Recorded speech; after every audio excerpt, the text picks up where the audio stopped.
We are starting with our last technical session 6 under theme, and we are honored to have Honorable Vice Chancellor Dr.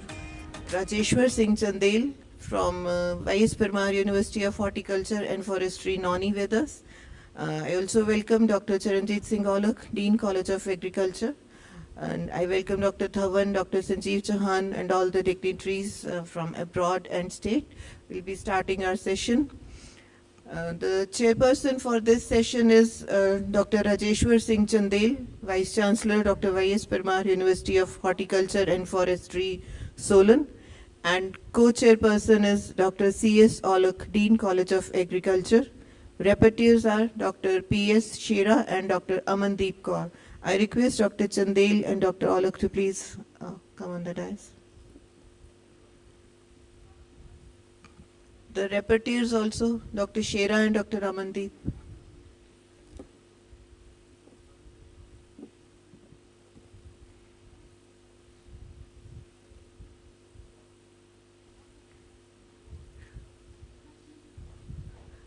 The chairperson for today, Dr. R.S. Chandel, is a very renowned figure and has a great interest in the field of natural farming, agroecology, and sustainable food systems. And he has a great partnership with Ministry of Agriculture and Farmers Welfare, Government of India.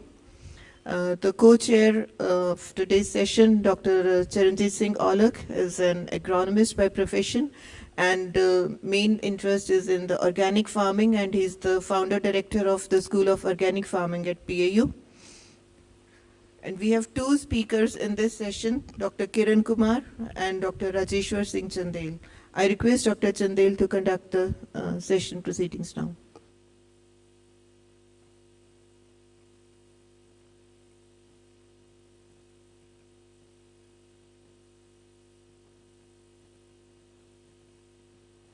Good morning. Thank you, madam. At the very outset, I would like to thank the organizers of Indian Ecological Society, the administration of this society, more specifically Dr. A.K. Dhawan, to give me this opportunity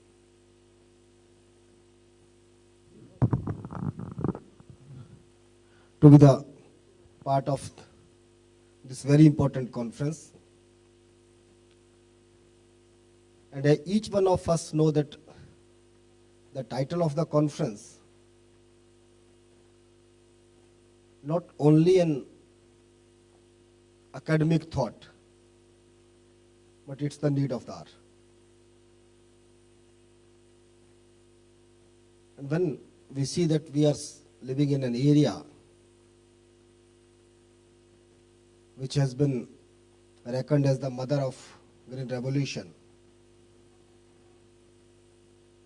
here we see that it's now not a challenge, but a threat now. It's a threat now. So globally, everyone is concerned now for this transition. Whatsoever we have done till now, that was the need of the hour. But now, certainly we need a swift shift, because unless we are healthy, yield or productivity is not going to save us. So how this can be a part of our future planning, right from the master's research, undergraduates thought process, doctors process, our research, and overall projects we build for the submission to the different agencies. Because India has to lead. We have the methodologies, we have the farmers, we have the innovators, and we have the demonstration to show that this is not a traditional science now. To shift from the conventional practices to the natural farming, it's a modern science which is being backed up by all component of the science. And not only it is providing the sign of sustainability, but also aligning with the international commitment of the country, how through these practices we'll map the different sustainable goals. So again, with these words, I would like to again thank the organizers, Indian Ecological Society, and the Punjab Agriculture University, Ludhiana, to organize this 4th international conference on the topic transforming agri-food system in the face of climate change and energy transitions. Very touching subject. As has been said, that not only the academic title, but it hits to our heart and mind how this transition has to take place. And my greetings to all involved in the organization of this conference for the successful conduction of all proceedings.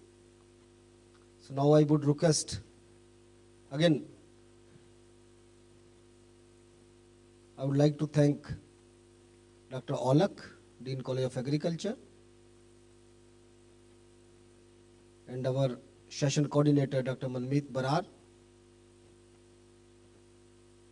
and rapporteur, Dr. P.S. Shera and Dr. Amandeep Kaur.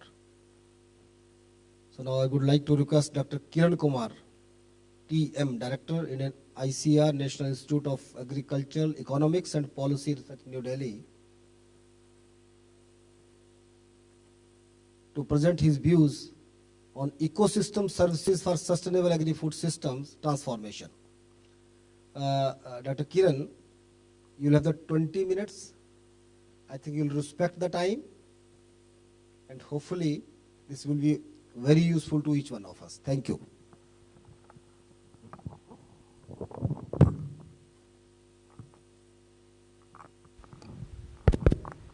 Yeah. Thank you, sir. Thank you for nice introduction. But there is a small correction. I am not a director of NIAP. I am working as a scientist there.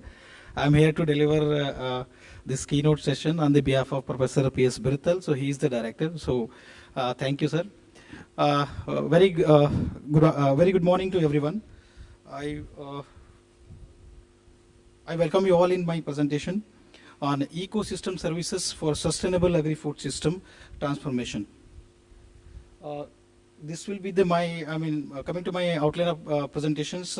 First, we'll see briefly what are the issues associated with the agri-food system. Then I'll briefly cover the ecosystem services, their concepts. Then we'll see what are the services and disservices associated with agro-ecosystem services. Then we'll see how this interconnection is between sustainable food system and ecosystem services. Then we'll see how, particularly my area of interest is on economic valuation of ecosystem services. We'll see how there are different approaches are there.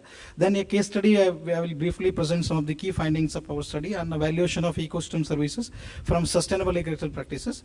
Then we will conclude my presentations.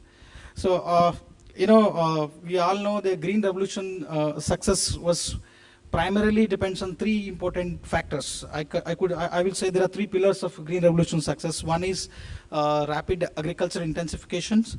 Another one is adoption of innovative technologies like inputs and machineries.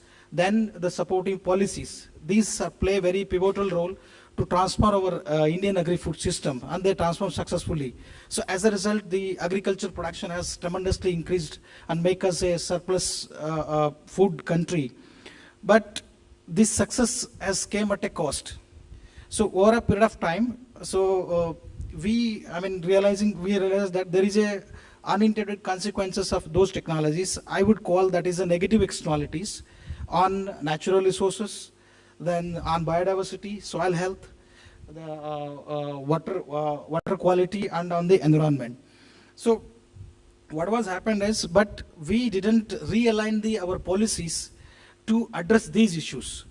So as a result, now that led to a degradation of natural resources, and many our policies now at present they are unsupportive of sustainable production. For example, we are giving a food subsidy, fertilizer subsidy, so that lead to a indiscriminate use of fertilizer, particularly nitrogen fertilizers. So we all know the consequences of the high amount of nitrogen fertilizers adding to the environment. So that is one policy. Another example is we are giving to the free electricity power subsidy to the farmers.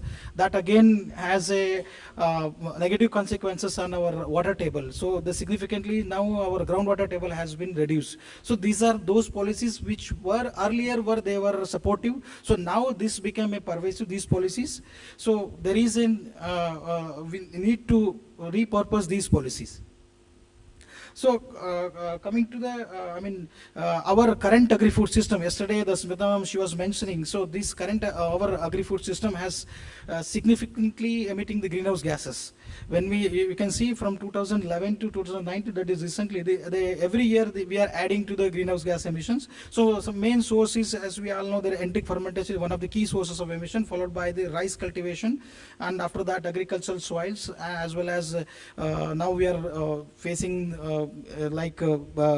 burning of agricultural residues. So these are all the key sources of emission that are contributing, but these are all farm gate emissions.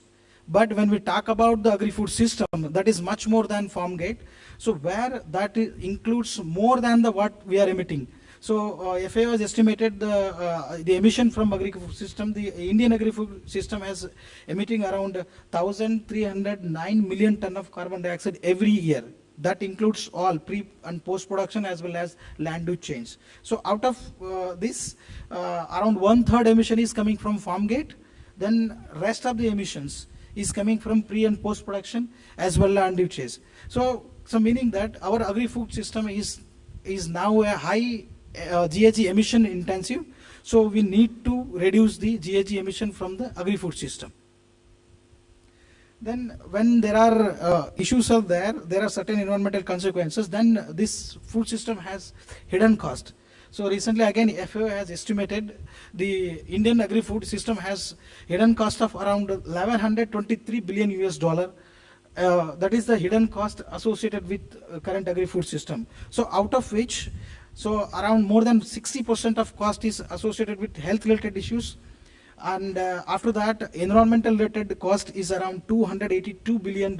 That is around 24%. These are the costs associated with our agri-food system. So when we talk about environmental related cost, so nitrogen related cost is significantly higher. That is around more than 50%. Yesterday also deliberations were there regarding the nitrogen fertilizers. So this is the cost of nitrogen causing to us. That is around 144 billion US dollar. So followed by climate and the land use change. So this is where we need to be very, carefully address these issues, because we are already facing health related problem. Because yesterday we can see from past couple of days how this crop residue burning is facing health related issues.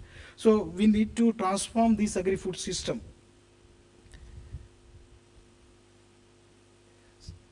Yes.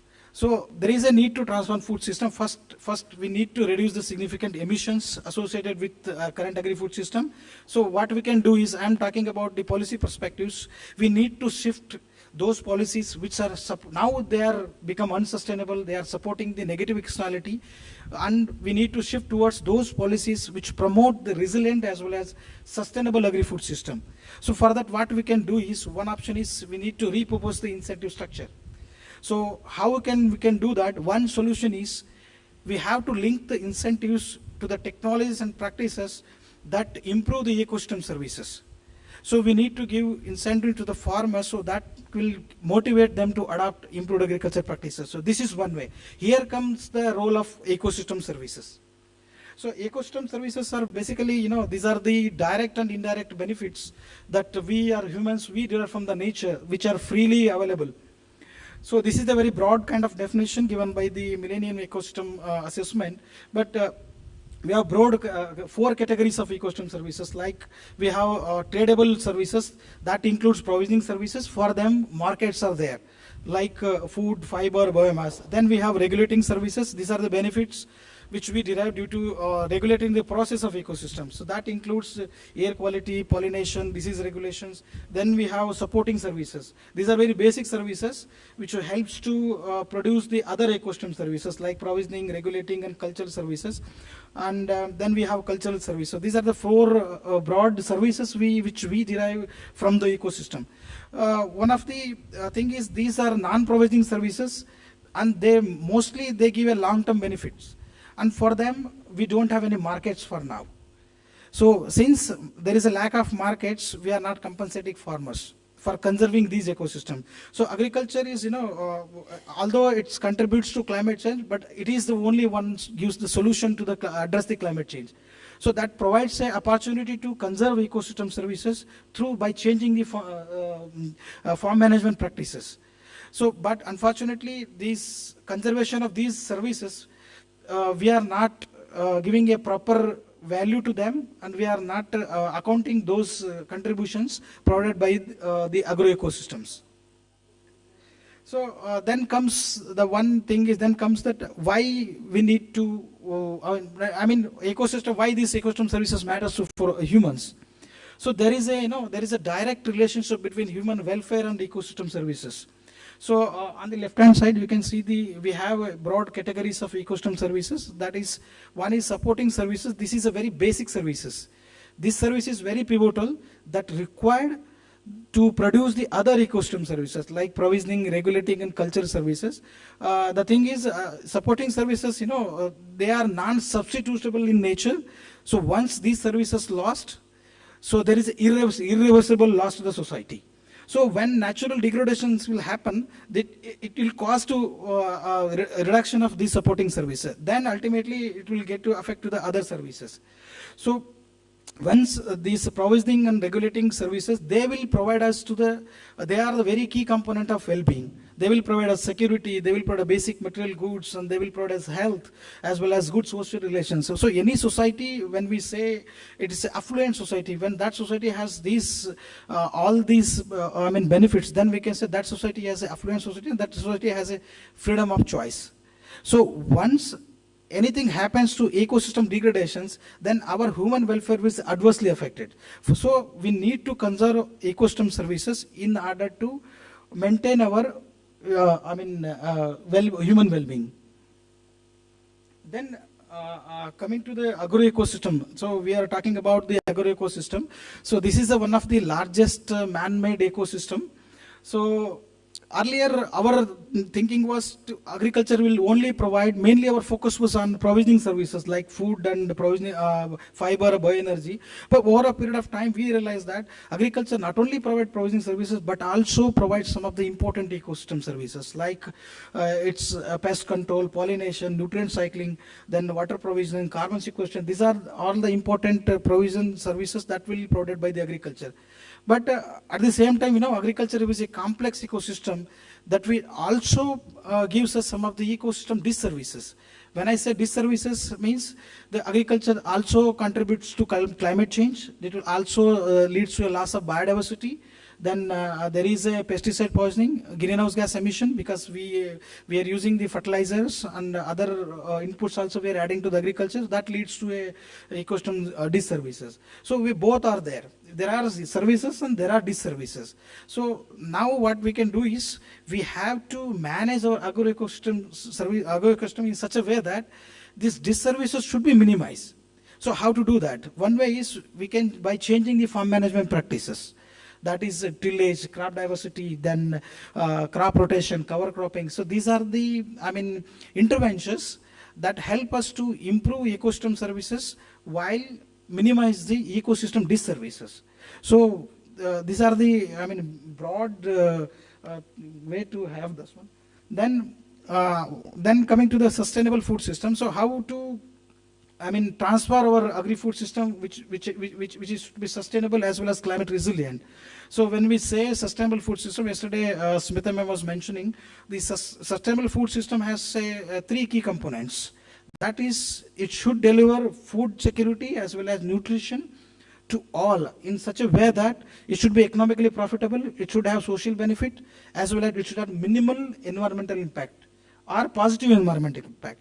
that not only provides to present generation, but also nutrition and as well as food security for future generation.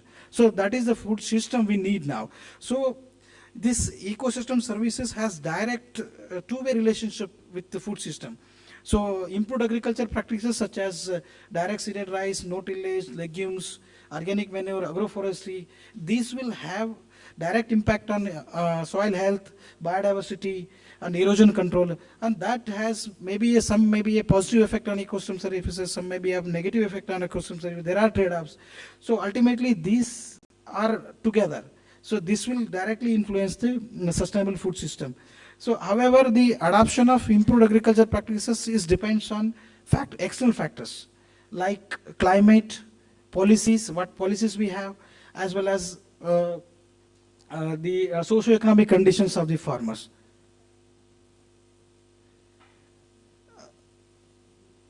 Yeah.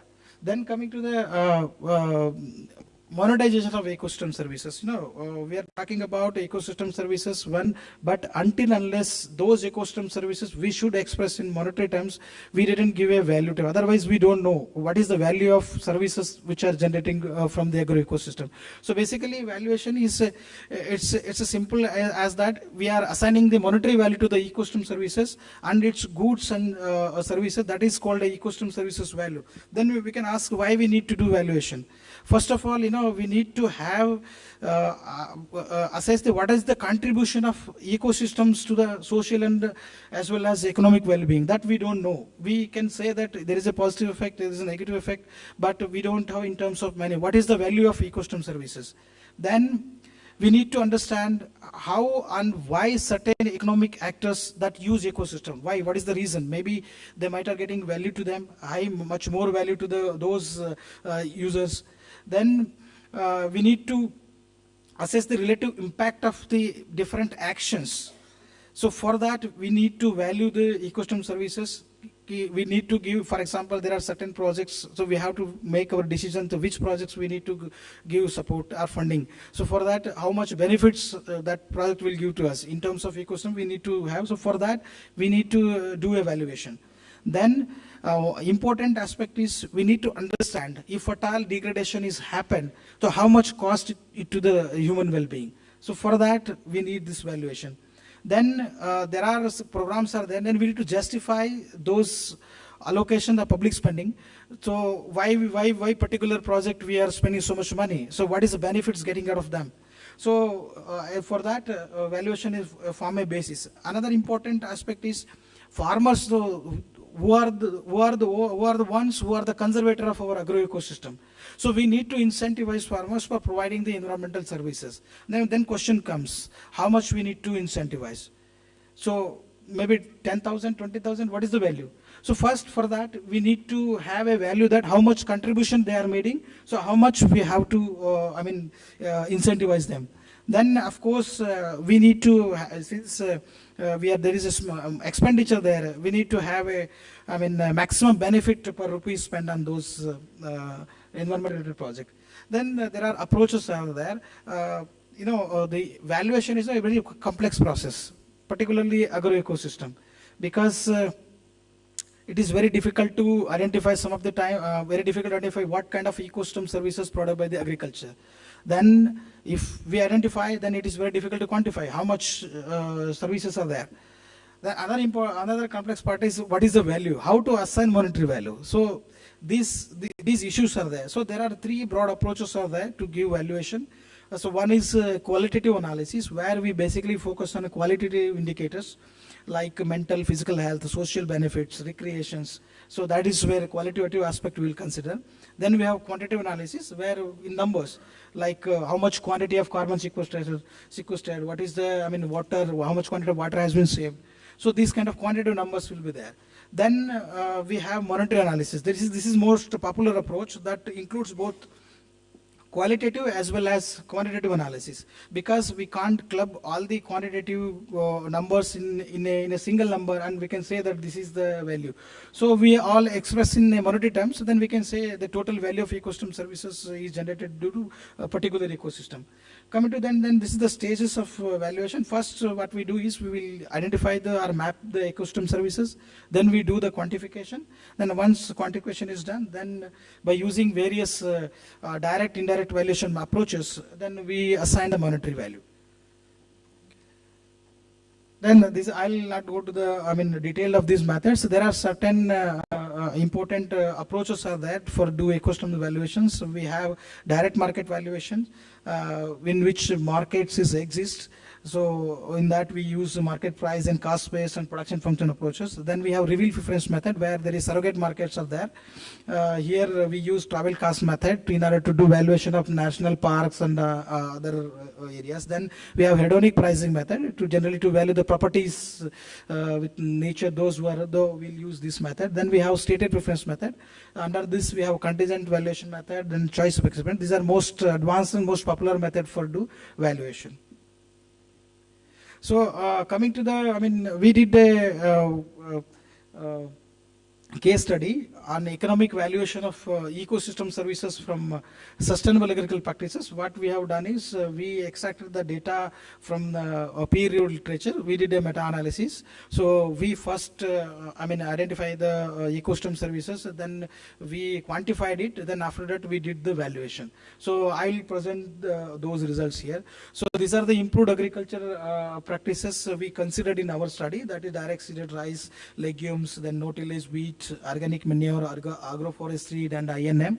So these are the key ecosystem services we used for the quantification as well as valuation. That is yield, carbon sequestration, soil fertility means available NPK, then water saving, then biological nitrogen fixation. So coming to the trends, so we just try to see what is happening in different practices. So we found that soil fertility, carbon sequestration, on ecosystem service like water regulations, they have most positive effect sizes, whereas yield, which has negative effect sizes overall in general. Then compared to coming to the practice wise, then we found the direct seeded rate has a most number of negative effect sizes in terms of yield, whereas all other practices has a green color source, that is a bar source, they're a positive effect size, that in general they provide positive environmental services. Then coming to the this is the one of the key results. So overall we found that the ecosystem service response to sustainable agriculture positive is largely positive. So the leads to sustainable agriculture implementation leads to higher carbon sequestration, then lower GHG emissions, and available soil nutrient is comparatively higher, then low water use, as well as less soil erosion was found compared to conventional mainstream agriculture practices. However, in case of crop yield, we found a mixed response. So coming to the practice-wise effects, it is very clear that in case of direct seeded rice, there is a significant yield penalty. Yesterday was also the deliberation was happening. This was very clear with our study. So this is a meta-analysis study. So we found that there is a significant yield penalty in case of direct seeded rice. However, direct seeded gives some of the important environmental benefits compared to the conventional transplanted rice. So there is a higher carbon sequestration was there, and lower GHG emission was there, as well as the available NPK was higher compared to the transplanted rice. Then also water use. So direct seeded rice is known for water saving. So we found there is a significant reduction in water use in direct seeded rice. Then in case of zero tillage in wheat, so we found there is a slight improvement in yield, as well as improvement in environmental services. In case of legumes also, the higher crop yield were associated with legumes and as well as carbon sequestrations, and the available NPK was also higher.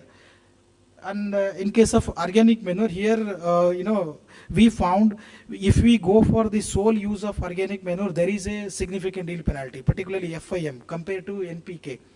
But on the other hand, it will also give some of the environmental benefits like higher carbon sequestration. It will compared to chemical fertilizer. But soil fertility is also a little bit higher. But the emission is comparatively higher in case of organic manure compared to the NPK. Similarly, in case of integrated nutrient management, we yesterday also deliberation were that we go for INM Here are some of the good results. The good part is crop yield is comparatively higher compared to chemical fertilizers, as well as carbon sequestration is also higher, and emission is, however, the emission from INM is more. Interestingly, we can see the emission is comparatively higher compared to the chemical fertilizers. So once we have did the responses quantified, then we did by using various direct indirect valuation method. So we did the monetary valuation of ecosystem services. So we found that in case of direct cereal rice, we estimated that the total value of ecosystem services is generated is around 1,500 rupees per hectare, despite of yield penalty. There is a yield penalty is there, still its contribution to total value of ecosystem is positive. So the value of non-traded services meaning here those regulating as well as supporting services, that is our the contributions of from this direct cereal rice, that is estimated at around 13,000 rupees per hectare per year. So this is the value of externality. When any farmer, if he go for the direct cereal rate, this is the value of benefit he is contribute to the society, but market price that doesn't capture these benefits. So in case of zero tillage wheat, again it is positive, and around total value of ecosystem services around 7,600 rupees per hectare per year. So out of which the non-tradable service is around more than 40%, that is around 5,900 rupees per hectare per year. So legumes, we all known for legumes for nutritional benefits, but it also contributes some of the important ecosystem services. So the total value of ecosystem services by legumes is around 32,000 rupees 674. This is one ecosystem that contributes maximum value to the ecosystem services compared to the other practices. So out of which again the non-traded service is around 15,000. So organic manure, again I said there is a significant yield penalty, but the total value is also coming negative. So meaning that the organic sole use of FIM is not economically feasible. So we are talking about organic farming and natural farming. So we have to be very careful whether those are economically feasible. So because there is a significant yield penalty is associated with organic farming as well as natural farming. Then coming to the INM, here again that is also contributing significant value to the non-tradable services, that is around 8,000 rupees per hectare per year. So overall the total value of ecosystem services is coming around 23,000 rupees per hectare per year. So then coming to what is the value of non-tradable services? This is where our interest is there. So the legumes, they are the highest contributor to the non-tradable service, that is around 15,000 rupees per hectare per year. So overall around 3,000 to 15,000 rupees value of non-traded service is contributed by improved agriculture practices. So we can say that there is a significant amount of value of environmental benefits is associated with sustainable agriculture practices. Then the question comes, despite of these benefits, why farmers are very reluctant to adopt these practices? Since past decade, their efforts are going on in the field level to improve the adoptions of these practices, but it is not happening in the field. So why it is so? Why farmers are reluctant to adopt? So then we did a trade-off analysis. So why it is happening? Because when talking about system, agri-food system, that includes everything. So we found that first what we did is we compared with yield associated with other ecosystem services. So what is the relations between ecosystem services? What is happening? Is there are win-win? Is there any synergies? Is there any trade-offs are there? So we found that in case of DSR as well as organic manure and agroforestry, we found there are trade-off relationship, meaning that improvement in ecosystem services is associated with reduction in yield. So that is the private benefit. So why farmers are reluctant to adopt? Because there may be improvement in environmental benefits, but at the same time there is a reduction in yield. So farmers, they are concerned about their food security, particularly smallholders. So they are very reluctant to adopt these practices because of yield penalty simultaneously. So on the other hand, there are win-win outcomes that is also possible with improved agriculture practices like zero tillage in wheat, legume-based system, as well as integrated nutrient management. There are win-win synergies is possible, meaning that implementing ecosystem services also improves the yield. So we need to minimize the trade-offs and maximize the win-win outcome. So we need to carefully balance the trade-offs, where in which form we can give some kind of incentive to the farmer so that he can compensate it for this economic trade-off. So coming to these are my concluding remarks. Improved agriculture practices we can call it as a sustainable agriculture practices. They are very crucial to mitigate climate change impact. And for that, in order to improve the adoption of these practices, we need to incentivize farmers. Otherwise, we need to incentivize in terms of, we need to give direct payments. So there are basic payment we need to give, then after the result-based payments. Otherwise, adoption it's very low adoption will be there. Some projects will come and for 2 years, 3 years they will adopt. Once the project has they withdrawn, they will again shift to back to the conventional farming. So for that, one way is we can repurpose the incentives. So we did one study on subsidies associated with rice farming, as well as simultaneously we did a one choice experiment that what is the expected level of compensation by the farmers for the adoption of direct seeded. We found that whatever we are already giving subsidies to the rice farming, that is on par with the accepted level of incentives farmers is expecting. So what we can do is we can repurpose our current incentive structure. We can give directly to the farmers for the benefits they are providing to us. So another way is we can, in this context, we can repurpose our fertilizer subsidies. So it's very complex. It is very easy to say the repurpose subsidy, but it is very complex because it is not only associated with the environmental issues, but also at the same time, it is the main important input that contributes to the food security. So the moment we can say we withdraw our subsidy, it is directly to hamper our food security. So we have to be very careful. Gradually, feasibly, we can in certain areas where there is a high, indiscriminate use is happening. So in that areas, we can pilot basis, we can see if we withdraw subsidies, what will happen to the yield, what is happening to the food security. So that is one. Another option is we have to give a kind of, a safety net. Safety net, I mean to say, there is a yield reduction is associated with. So here comes the role of crop insurance. So here what we do is we can give some kind of discount to those farmers, those who want to adopt these practices. In terms of premium discount can be given to those farmers. That is one. Another one is timely payment is very important. So most of the time we found that insurance payment, delay in payment is one factor where farmers are also not much going to this insurance. So that is where one policy aspect should go there, and we can change. Another one is recently Government of India has already started announced this green credit program. So effective implementation of this program is very important. So these objectives are very good, but there are issues associated with this program because agriculture, it's not only provide the environmental benefit, also it's important source of livelihood of most of the farmers. So one part is we need to fix a price in such a level that the conventional practices, the return should be at least on par. So that should be the price.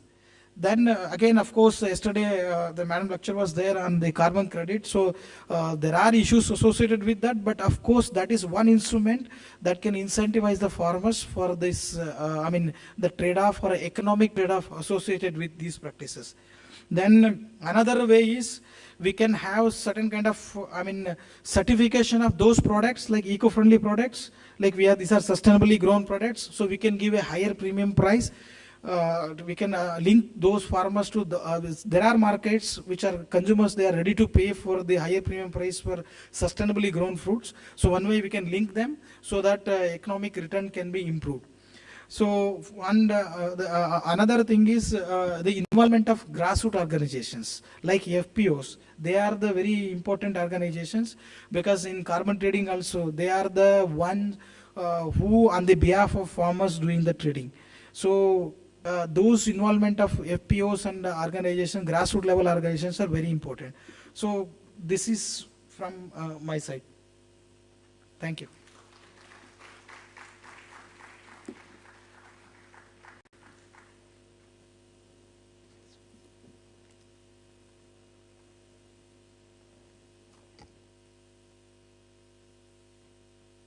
Thank you, Dr. Kiran.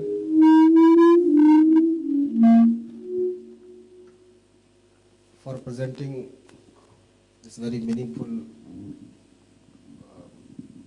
work done by your institution, since your institution is a national custodian on various policy issues in agriculture.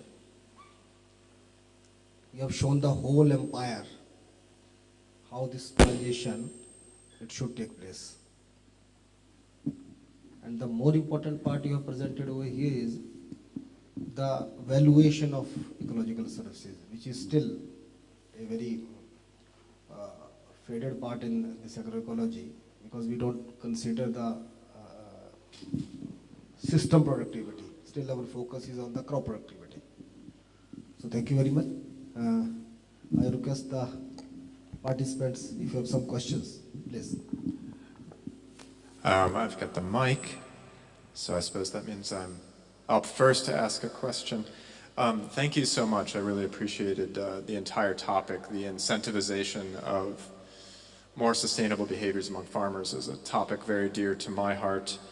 In your previous slide, your second to last concluding point was about certification and labels, and I wanted to push a little bit more on that idea, and I want to see what you think conceptually about this. But it seems to me, from my experience studying, for example, US markets and what's happening with sustainable agriculture movement among farmers within markets within the United States, is that when it comes to ecosystem services broadly, what carries value in the market is a story. The story about the sustainable practices. And that story can be transmitted in so many different ways.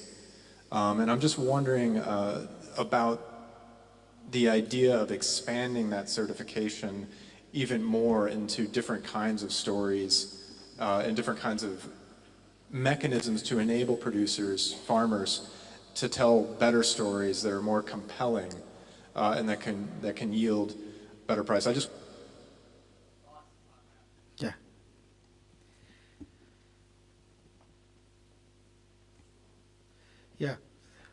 Thank you for that question. There are certain practices are there. For example, organic farming. We have a certification body, and we have certain criteria, what is the limit and what is the, how much is the limit should be there.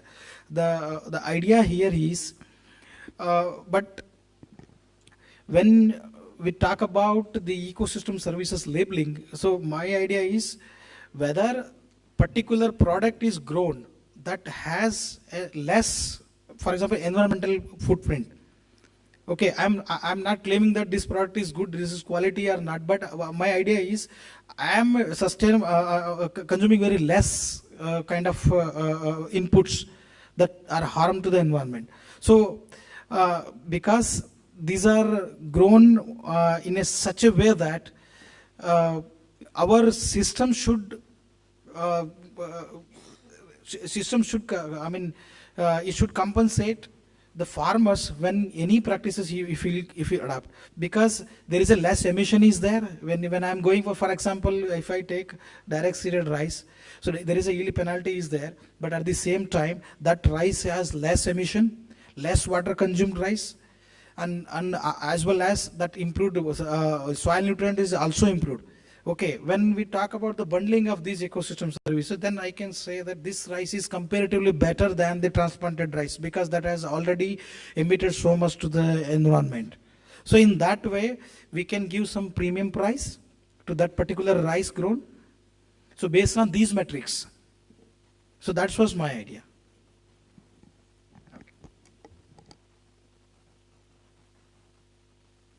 Thank you.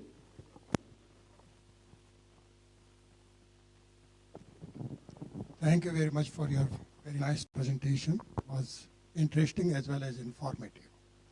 My just very simple query is that you mentioned that the organic manure farm emit more than the inorganic manure farm, isn't? You mentioned in your talk that organic farming produces more emission than the inorganic farm, is it? Can you mention how much is the difference between these two? Thank you. Yeah. You know, actually, I'm an economist, first of all, but yeah, of course, agronomists and other people, they can substantiate it. But what study says, what we found when we go for the FIM, there is a nitrous oxide emission is comparatively more compared to the chemical fertilizers. That's what their, logic. And when we club all the emission, when we convert it into a CO2 equivalent, then it is coming higher. Maybe carbon is less when we club because their global warming potential is different. Is emission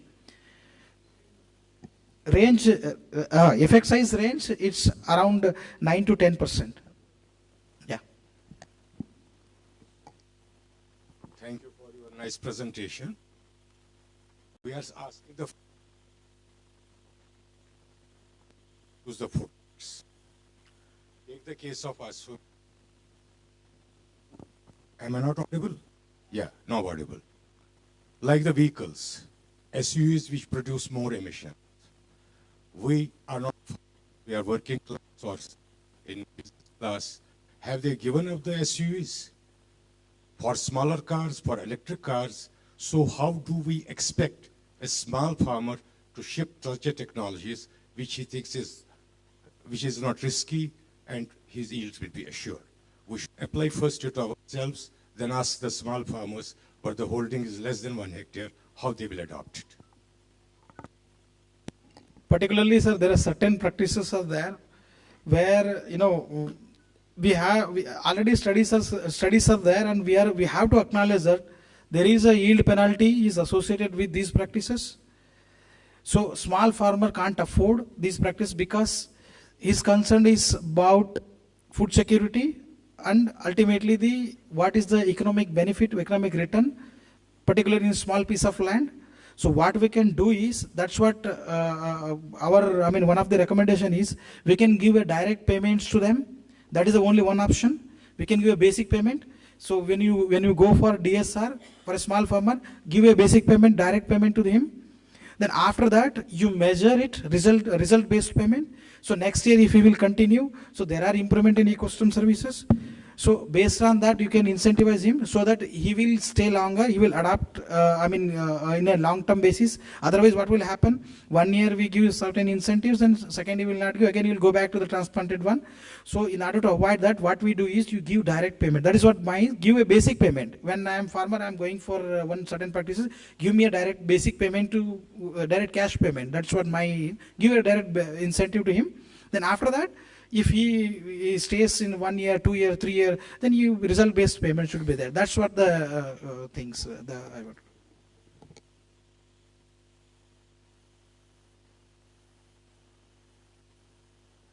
Hello, it's just in continuation of about direct seed rice. This premium price is okay. In Punjab, I'm seeing from my experience, we are giving just compensation to the farmer. But the more important thing is the capacity building of the farmer. Because when we are moving from traditional this transplanting rice, that farmer are conversant with for the last 40, 50 years. Direct seed rice is totally different technology. So we are giving more emphasis on capacity building. The yield penalty is during the first couple of years. Once the farmer are skilled with the direct seed rice, they are getting the similar yield. And of course, during the initial couple of years, the compensation will be good for the farmer. It will promote. So capacity building is another component that we are to intervene. That is more important. Thank you.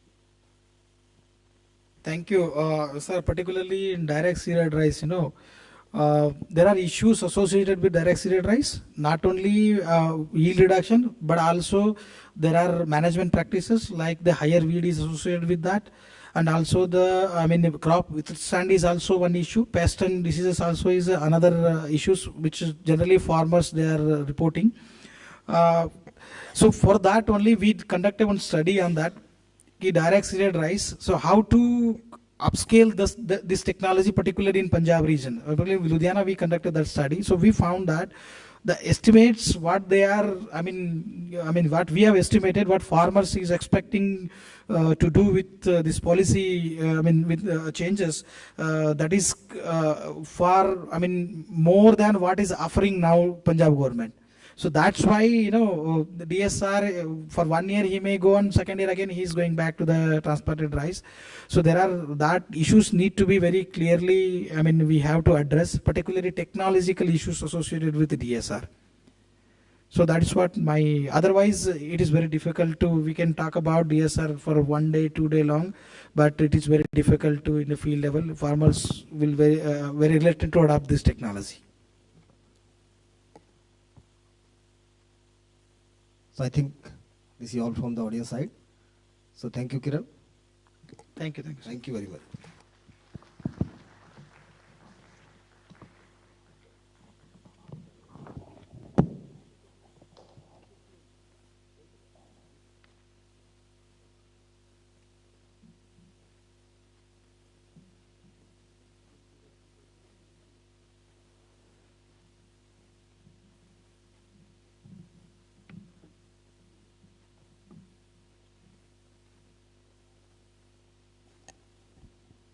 Hello.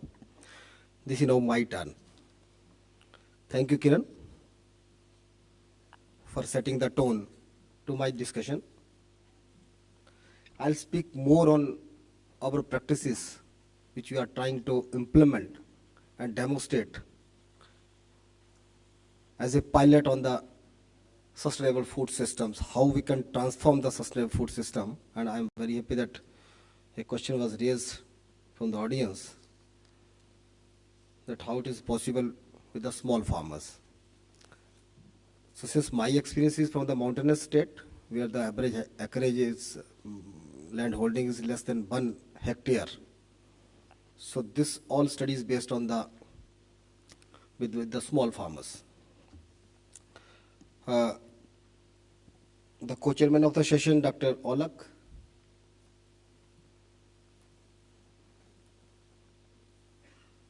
other colleagues sitting on the dais,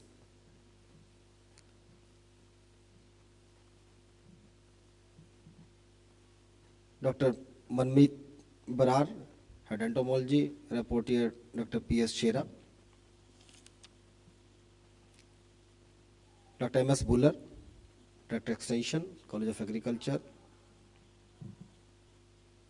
Dr. Sanjeev Chauhan, my friend and Director Research, Dr. Y.S. Pramod University,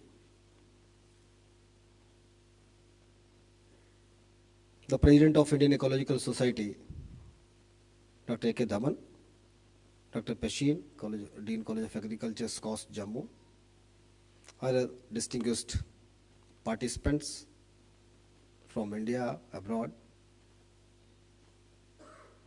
and dear students. My topic is visioning agri-food system pathway through natural farming. I am one of the proponent and practitioners of the natural farming. And I would say, this is now the only way we can see this transformation happening. So start from the first slide. Please go to.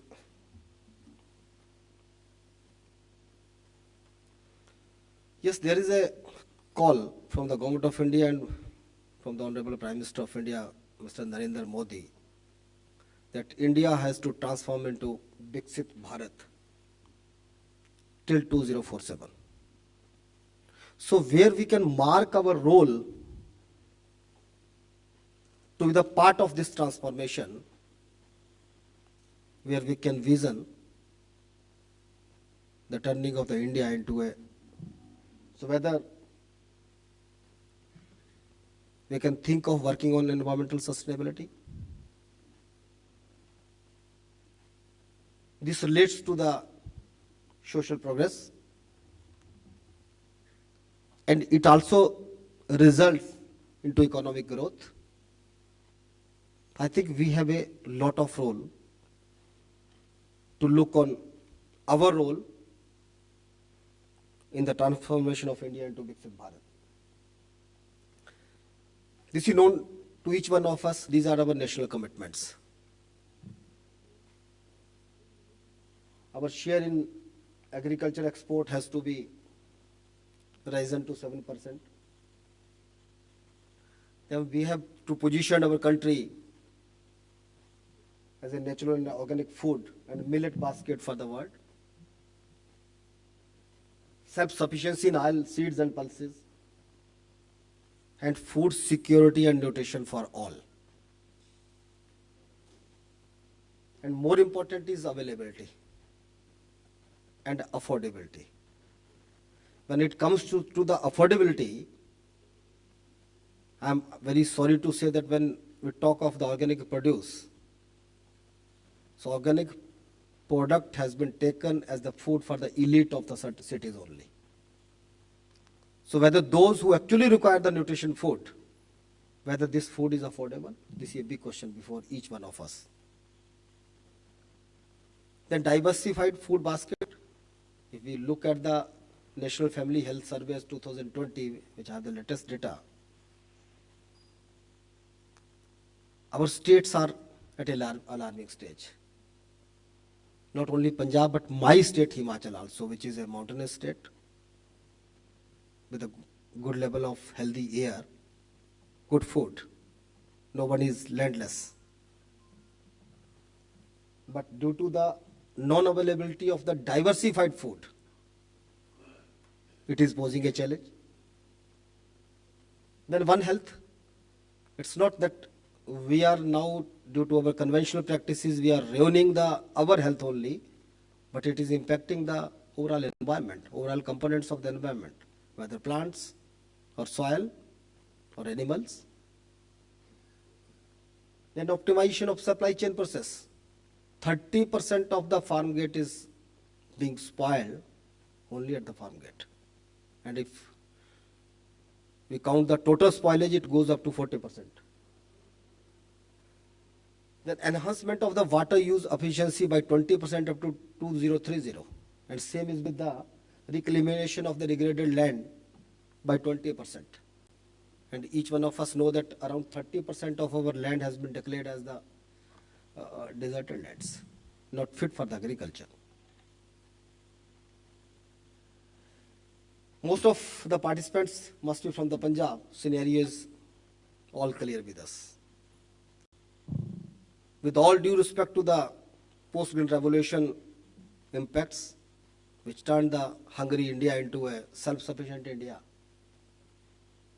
it demonstrated that agriculture it could be a smart livelihood opportunity for the farmers. But these are the challenges. The usage of water table, still it is going down and down by 3 to 5 feet per annum. If you store water in the rice fields, it comes out to around 1 lakh liter per hectare. Soil organic carbon has gone down up to average comes down to be 0.45%. And it had been more than 2% before independence, before 1947. Health issues. I think no one can better know than the Punjab. And situation is also worsening in the other mountainous state of the country. This is scenario of my state, which is otherwise considered as a healthy state. But if you see that apple, and there is a quote that an apple a day keeps the doctor away. the situation has all shifted. When a apple crop during the cropping season gets up to the 12 pesticide spray, so you can think of the situations. My state is known for producing the off-season vegetables. So same is happening with the off-season vegetables. Then based on one study, in 2 districts where crop intensification, the input intensive crops are being grown, more than 80% reported eye irritation, fatigue, skin allergy, headache, etc., etc. This happens after the pesticide application on their farms. Then 90% reported decline in natural enemies and honeybee.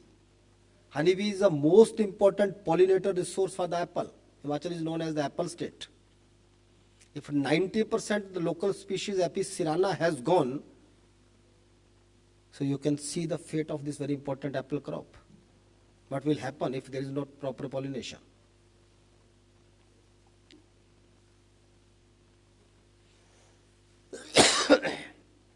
When we talk of the food security,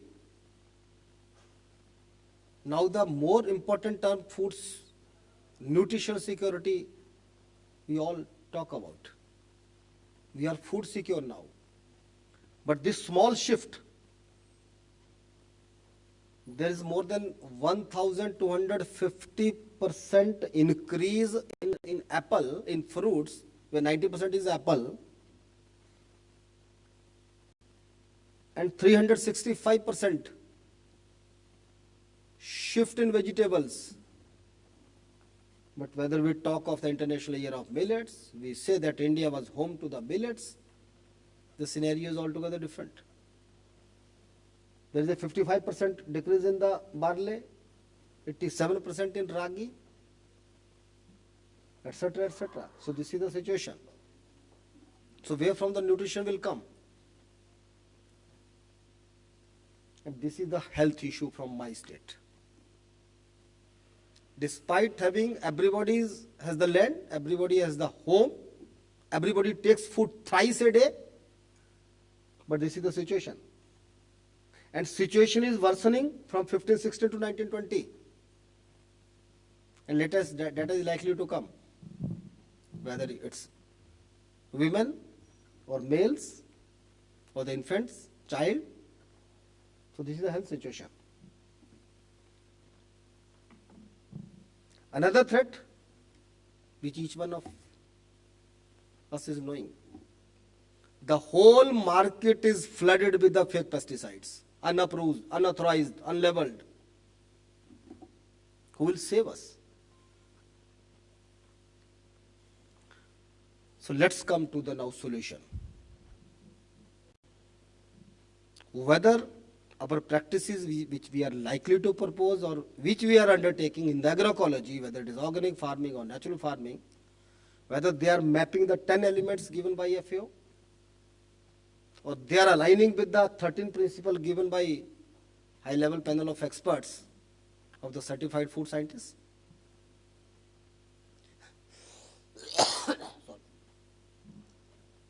So I think each of our experiment, each of our design, research design, each of our project formulation, they should consider at least these elements and principles if we want to save this earth, if we want to save our land, if we want to save our this humanity. Yes, there was a question for organic farming. It was a very interesting question that how the emission was more in organic farming than from the conventional system. I think there was some confusion, must be in data comparison. Whether it was in terms of the organic carbon or other greenhouse gases. It must be for the other greenhouse gases. Organic carbon, the carbon emission must be more from the organic farming. Because our normal recommendation is 7 to 10 ton per acre of FIM. So first question comes, where from this FIM will come? Who will provide? Every family size is reducing. Animal herd is reducing from the families. So our recommendation doesn't mean that this is being happen on the farms. And since this area Except the mountainous area, rest is subtropical regions, where average temperature goes beyond 40 degrees centigrade. What will happen to the organic carbon or FYM which we apply to the soil when the temperature goes beyond 32, 35 degrees centigrade? Because this carbon is the volatile carbon. So when the temperature crosses 35 degrees centigrade, it breaks and leave the soil and enter into the environment. So this is a big threat.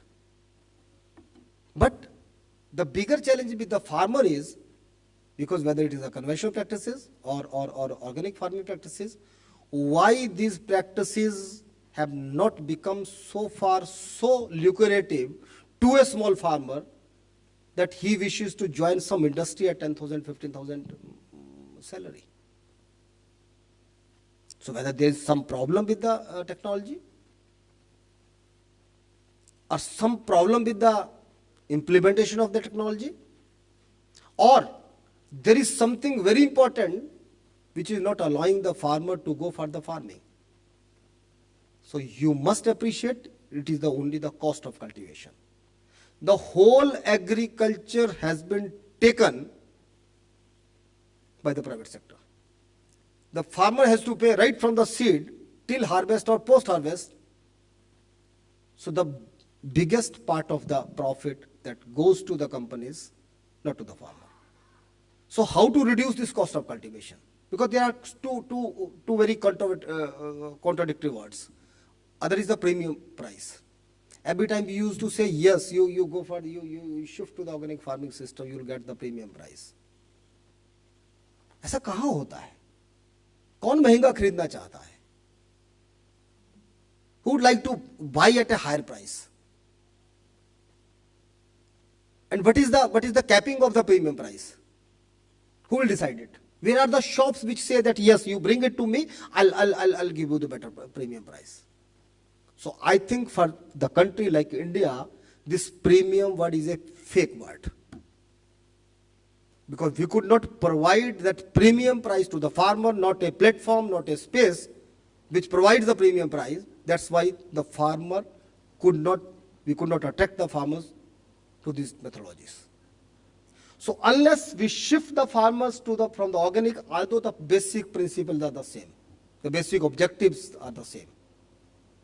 But when input comes from the outside, farmer has to pay, and under natural farming conditions, it's only on-farm preparation of all inputs.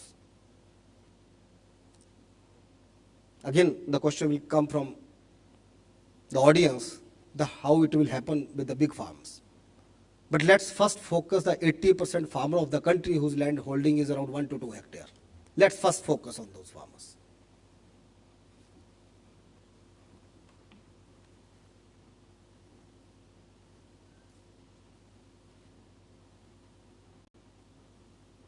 So these are the 4 principles of the natural farming, although these are the very commonly used words, Bijamrit, Jivamrit, Achadan. But these has the basic scientific principle behind each word. They add the science either to the soil or to the seed or to the foliage or to the rest of the ecology, whether insect pests or pollinators or natural enemies or soil biodiversity or soil enzymatic activities. They all are responsible to regulate the soil activity as is happening under natural conditions. I'll not take them in detail. So now you see how the sub principles of the natural farming is mapping the 10 principles of the agroecology. You see, when we talk of the Jivamrit, mulching, Wafsa and Bijamrit, Bijamrit, it suffices the requirement of the resilience and efficiency. Same is with the Jivamrit, recycling, efficiency, resilience.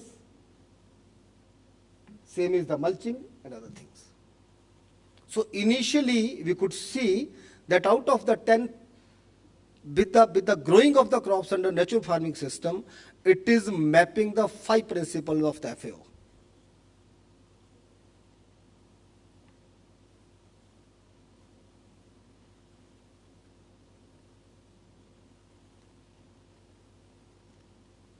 So this is the global first model on natural farming on high density apple, which is the most input intensive crop. That we are growing this crop on our one of the research station on high density apple. Dr. Sangeeta is sitting over here. She is one of the collaborators in this project. Yes. Where we could achieve the yield level up to the 38 metric ton per hectare.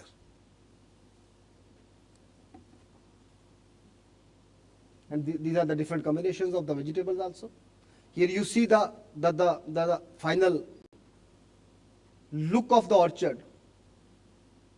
So like chemical farming, it is not the intensification of the area, of the farming area. It's the crop intensification, more crops per unit area, per unit time. Crop intensification.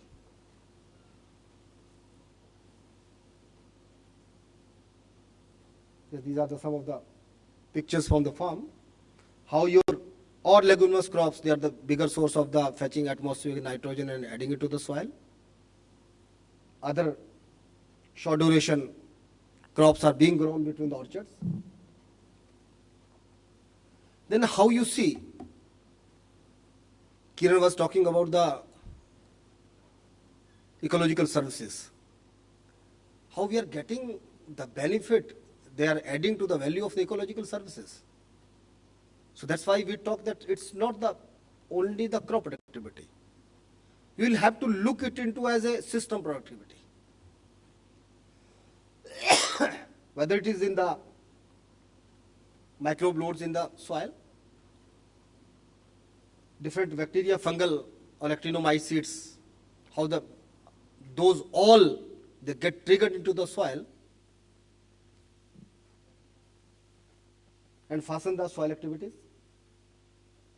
So this is the data we took 2 years back in 4 different agroclimatic zones. So how see, in case of first when elevation is less than 1500 meter, the average organic carbon is 1.17% under chemical farming and 1.54 is under natural farming conditions. So these are the parallel plots. Here we have compared them. The elevation beyond 1500 up to 2000, it's 1.49 and 1.56, I think. Because this is not the easy one. Elevation beyond 2000, it's 1.92 and 2.04 under natural farming conditions. And similarly, elevation beyond 2500 meter, it is 2.14 under chemical farming and 2.21 under natural farming conditions. So I think this is a initial answer to the call that if some methodology is working under certain set of conditions, how it can be applicable to Pan India. So when I am referring the results beyond 2500 meter up to 3300 meter, it means from dry temperate June to the lowest 300 meter, the methodology is working. How it is retaining the soil moisture. So I have a small question before each one of us. When we design our experiment, do you give some space to 2 objectives? How after the termination of my experiment, I'll make my soil regenerative? Second, that is our national commitment to reconvert the 20% of the degraded land back.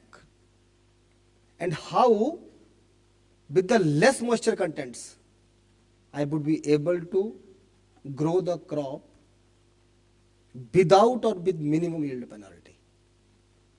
I don't think we give any space to these 2 primary objectives. We are talking about the climate resilient agriculture. Then again, arthropod.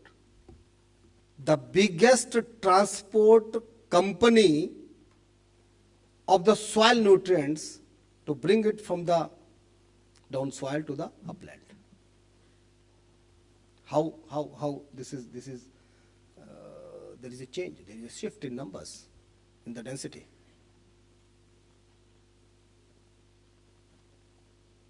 Still we have not worked on these 3 kinds of the earthworms. Right now we have initiated the work on this endogenous earthworm, which goes down in the soil.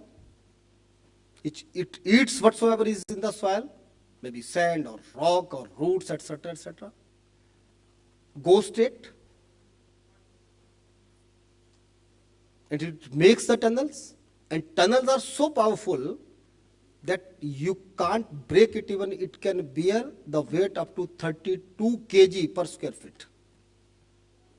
And when it comes up in the soil, on the top of the soil, when it dies, it leaves more number of the nutrients than the general practices. Then it makes the soil porous. It allows the rainwater to go down in the soil. Each one of us has seen the bigger problem of the now the rains and flooding, because water is not going down in the soil. The continuous use of fertilizers, they have created a thick layer of that salts on 5 to 8 centimeter of the soil, which has divided the soil into two parts. So let's see how after 1 year, 2 year, the results it will respond. This is a yield and cost comparison. There is a big perception amongst our mind. It is responsible for yield penalty. And my question is, if there is a yield penalty, the first priority of the farmer is price, production. Unless there is no production with the farmer, why will listen to us? Himachal has more than 1.9 lakh farmers transforming into natural farming practices. So this is the data. This is a comparison of returns between natural farming and conventional farming systems, gross returns, net returns, etc., etc. Under different, because this is not a crop system. We don't say here that this is the natural farm of tomato under natural farming. This is the tomato farming system. Or apple farming system is apple is the primary crop, and rest will be the intercrops. The main crop has to be reduced to the 60% land, and 40% is to be filled with the short duration number of crops, which are not related to each other, which repel each other's pest, which repel each other's disease. So to create the local barriers. These are the farmer models. This is, I was talking about the 3,300 meters of mean sea level. This is the dry temperate region of the India. Again, net present value and benefit cost ratio.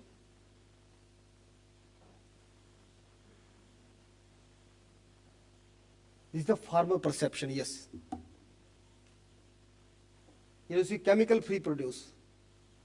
95% say that this is a chemical. Yes, true, truly, because they are not applying anything. Minimal input cost, 93% said. We are cutting the cost of cultivation drastically in this methodology. Environment friendly farming, 96 farmers are saying. Because they have seen the havoc of applying chemicals. Diversified farming, 88% have shifted to the diversified farming. Not diversify means shifting from one crop to another. Crop intensification, having more number of crops. Change in consumer preferred towards safe food, 91%. So when we talk of the consumers, we always look at the outside mandis. We look at the big cities. But when we talk of the 80% farmers of the country, we forget that each one around the farmer is also consumer. So they also need these food products daily. So let's first look at the local markets. My doctor, not my doctor, but my farmer. So this has begun in my state. Then better productivity of crops, 90%. Means there is not a sign of the yield penalty. But we have to understand the principles. It can't be like a package of practices that we just develop a package of practices, because this is a biological science. The biggest confusion is that we have worked with the chemistry-based agriculture practices, where we equate the equations, where 1 plus 1 will always be 2. But this is a biological science. This is not the cultivation of the crops. This is the cultivation of the microbes. This is the farming of the microbes. And under biological conditions, do you think that 1 male and 1 female will be 2?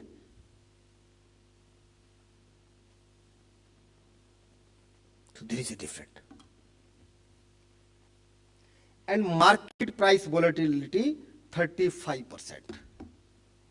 Now for you, this may be a question mark. They have the less possibility of the good markets. But we have trained our farmers. Why do they need the better price, better markets? Why do they need? When the cost of cultivation is reduced up to the level of the 60%, that adds to the profit of the farmer. Let him compete with the normal market. And how the big companies, they are approaching our farmers, our apple growers, not for the reason that they are growing naturally. They say that their experience says that the product they buy from the natural farming has more shelf life. So he has drawn that only advantage that this produce will have more shelf life. Why the farm? We will not. We don't confuse the farmer with the premium price like word. Let's work on the true costing. FAO is also focusing on the true costing. So we have to shift our mindset. Let's convince the farmer with the true costing. What are the principles of the true costing? Again, perception of the health issues. These are small local markets. Because when we talk of the small farmers, they don't have the time to go daily to the market. They don't find the produce which can be sold daily in the market. So they just come to the market with their produce after 3 days, 4 days. Sell it within the 2 hours, 3 hours, go back to the home. So let's first fetch, because true costing will only be recovered when 40% of the produce will be sold locally.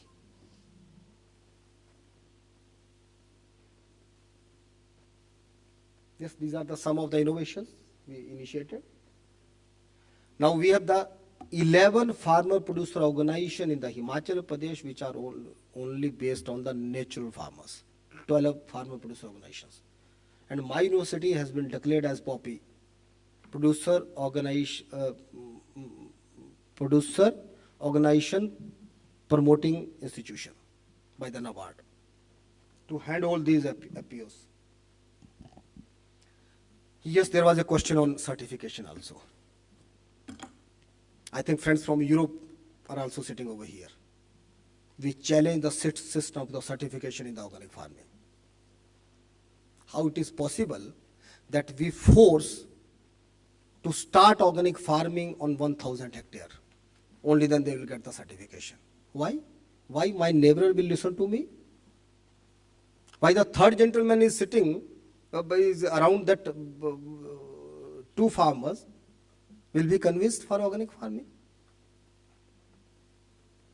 In my state, when the people are growing different fruits and crops on 60% slopes,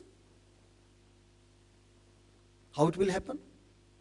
There is a big line that if somebody is growing chemically on the upland, the gentleman on the lowland we cannot grow organically.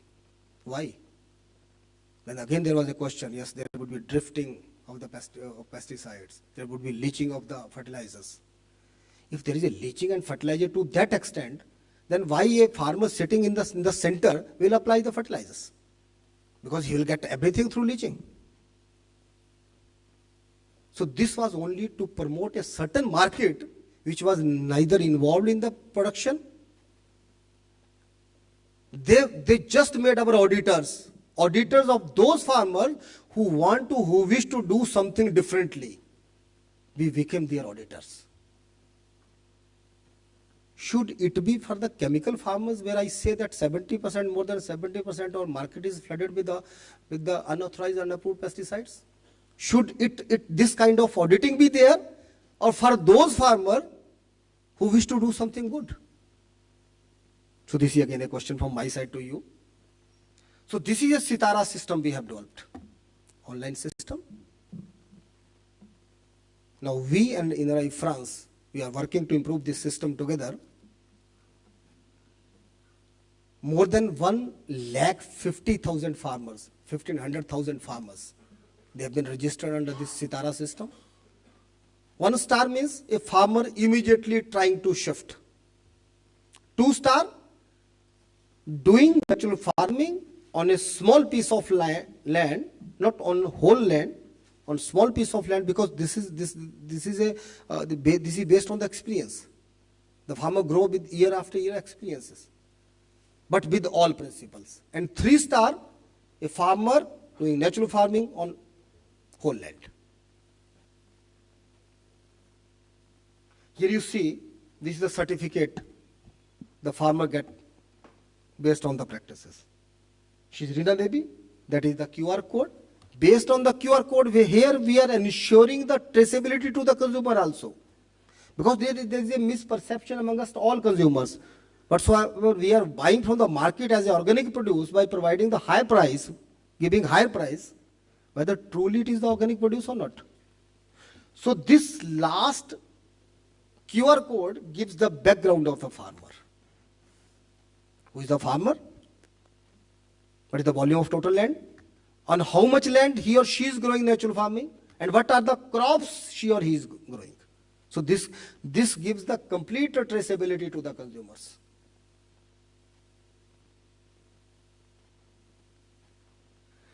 Recently, we have opened one outlet, UHF, University of Horticulture and Forestry outlet on my campus, to prove these 3 principles of the marketing which is approved by the FAO. First is traceability, as I have already explained.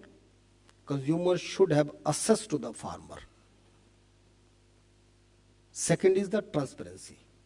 If something produce is sold at ₹100 at the final outlet, how much goes back to the farmer? The national data shows that it's up from the 19 rupees to the 33 rupees, which goes back to the farmer. And we are trying to take it to up to the 65%. So we are trying to do it. And third one is to calculate the true costing. After giving up to the 65% to the farmer, what should be the true costing which the farmer should get? This is the status of Himachal Pradesh. This is the one evaluation which was conducted by the Manage, a Government of India based organization based at Hyderabad. They found that up to 75% farmers have recorded the decline in pest and disease attacks. Up to 88% farmer recorded reduction in the soil erosion. Same level is with the better water retention.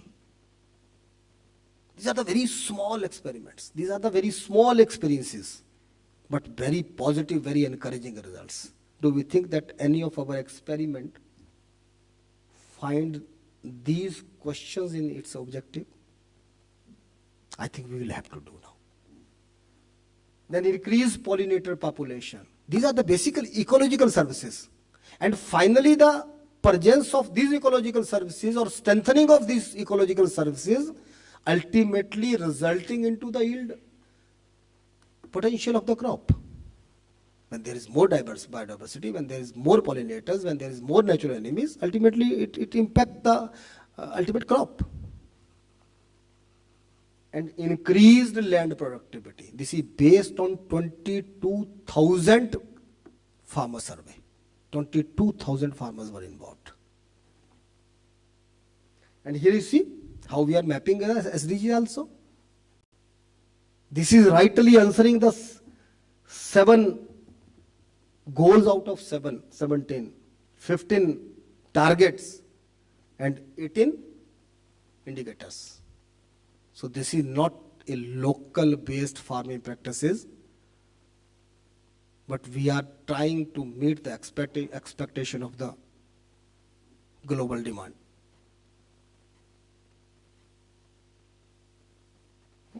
Sorry.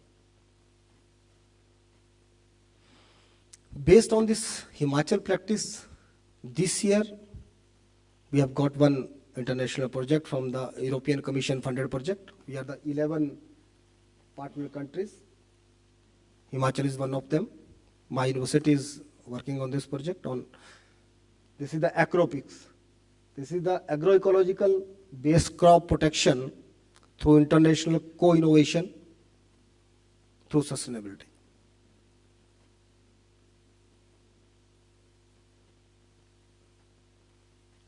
Now we have been identified as a resource center by the Ministry of Nepal also to train their stakeholders. We are collaborating with the different organizations now to further the aim of this sustainable and local food systems. We have organized 3 international trainings through hybrid mode.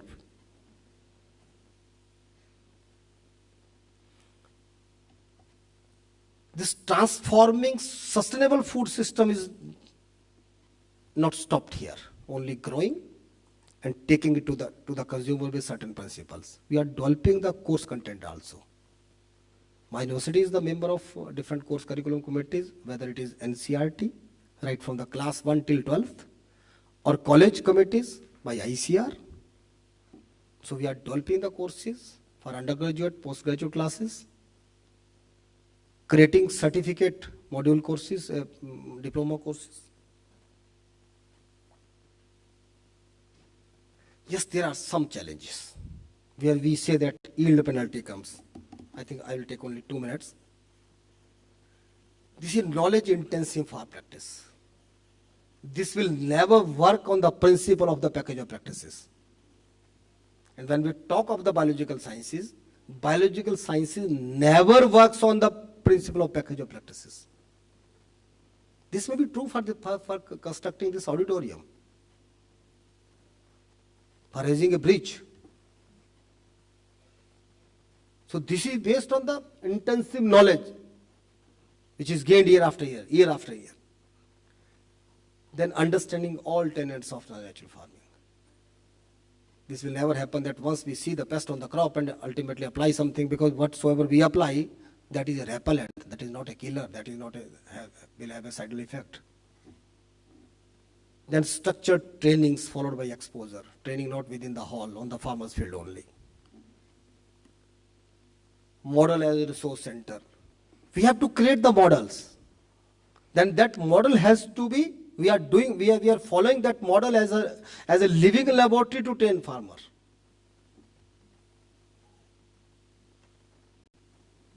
Treatment versus ecosystem. Our mindset is portrayed for the treatments. कई बार मैं बात करता हूँ ना, RDF करते हैं हम, एक dose recommended dose of fertilizer से एक डोज कम कर दी, एक हायर कर दी. Many times we say 150% of RDF. I used to say, why when there is a recommended dose based on the experiments for years together, why 150%? So here the natural farming practices can never be a treatment. If it is a treatment, it will be a complete failure. We have to create a ecosystem on a small piece of land. Then all sciences, maybe microbiology, maybe entomology, pathology, soil science, physiology, all should generate data from that ecosystem lab, from that living laboratory.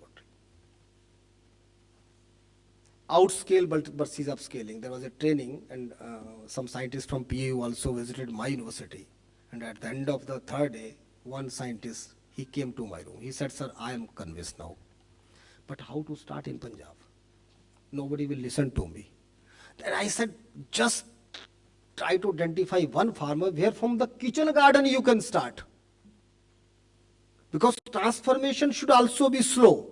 We should not be in very hurry to transform everything within a shortest period of time. Just start from the kitchen garden. You will learn along with the farmer. If farmer gets convinced, next year he will increase the area. And generation of empirical data. Because we don't have field right now, so we have to generate data with those farmers who are actually doing. Maybe very sparse, but this is very important. And this is the final vision.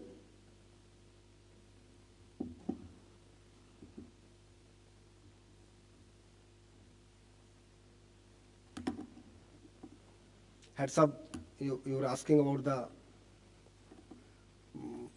role of present government. Present government is supporting it like anything. And they have raised the price also for the wheat and maize for naturally growing based on the certification system. So they are collecting it from the farmer having 2-star and 3-star certificate, and they are providing 30 rupees for maize and 40 for wheat.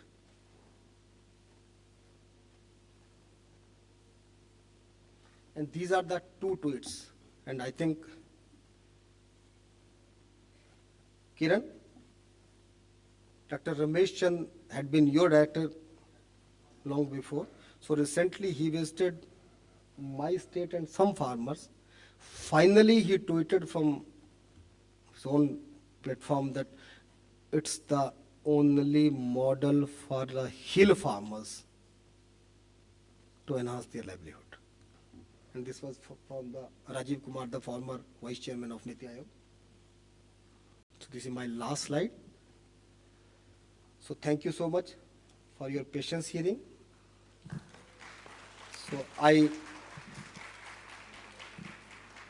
tried to minimize the gap between the preaching and the practice.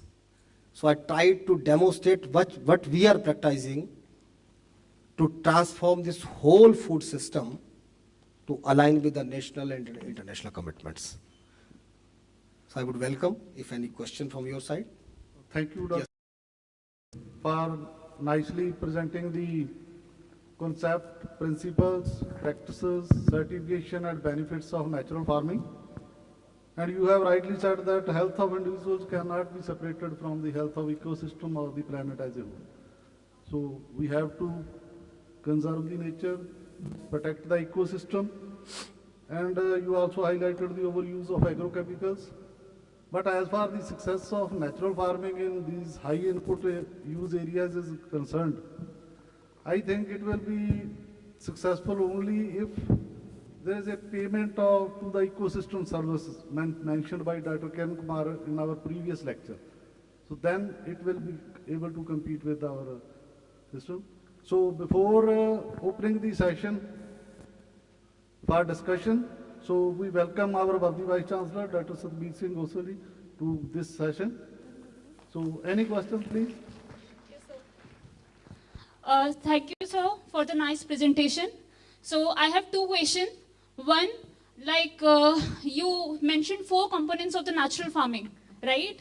So do you think that these 4 components will suffice the whole duration of from sowing to harvested, given the challenges of weed and pest management specifically, as through conventional farming, we do like 16 to 17 sprays in a crop, like field crop especially, and the abiotic stresses also we came across the crop, and still we are not able to get the potential yield of the crop. And this natural farming is all about in situ, right? So do you think only these 4 components will be able to manage the field crop especially, and able to meet the self-sufficiency of the crop, food security? And the second question is, hello? Second question is regarding the transition period. What is the duration of the period, basically the period I am asking, where we can get the equivalent yield or compared to the natural, conventional farming, equivalent yield, the duration I am asking. So 2 questions. Thank you, sir. Thank you for this wonderful question.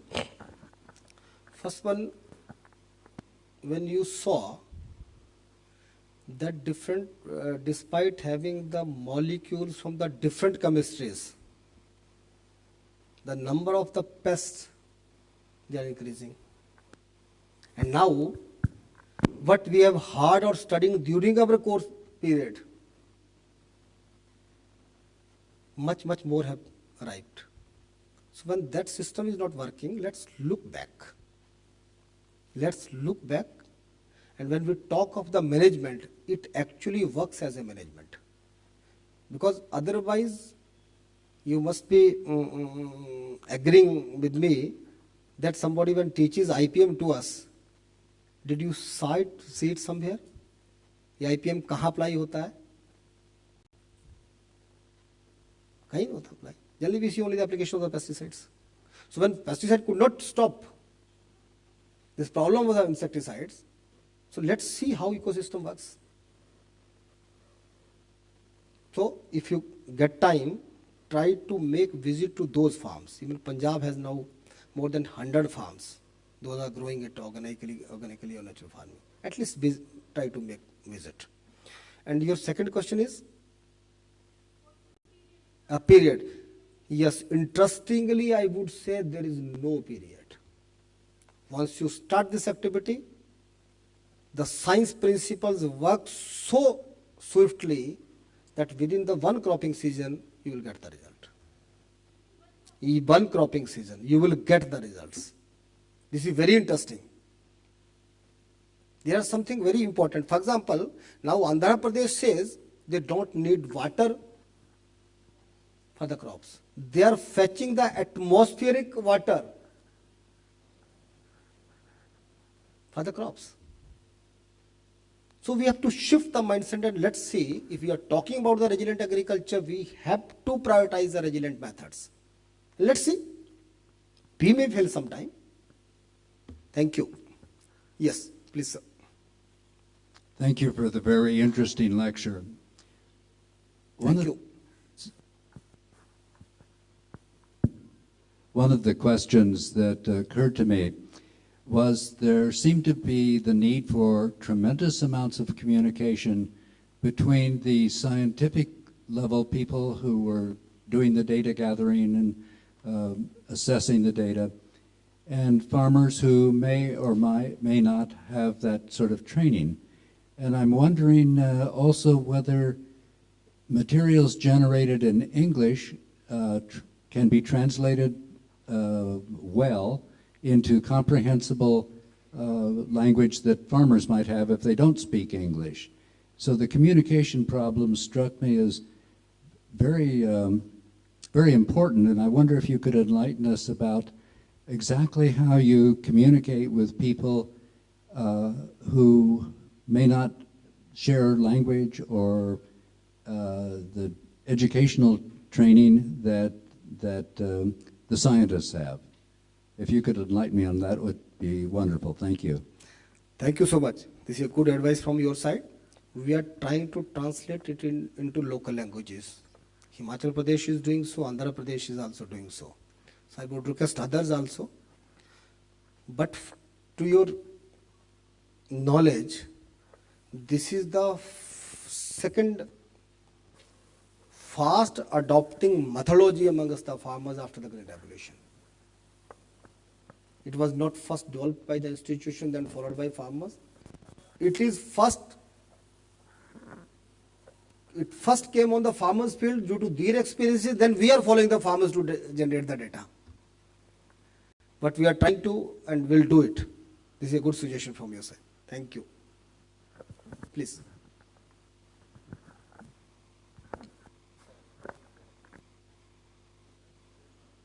Sharad, please on your mic. Hello. Yes. I am from Plant Protection Association of India, President. I was earlier in ICR. I have a couple of points to make.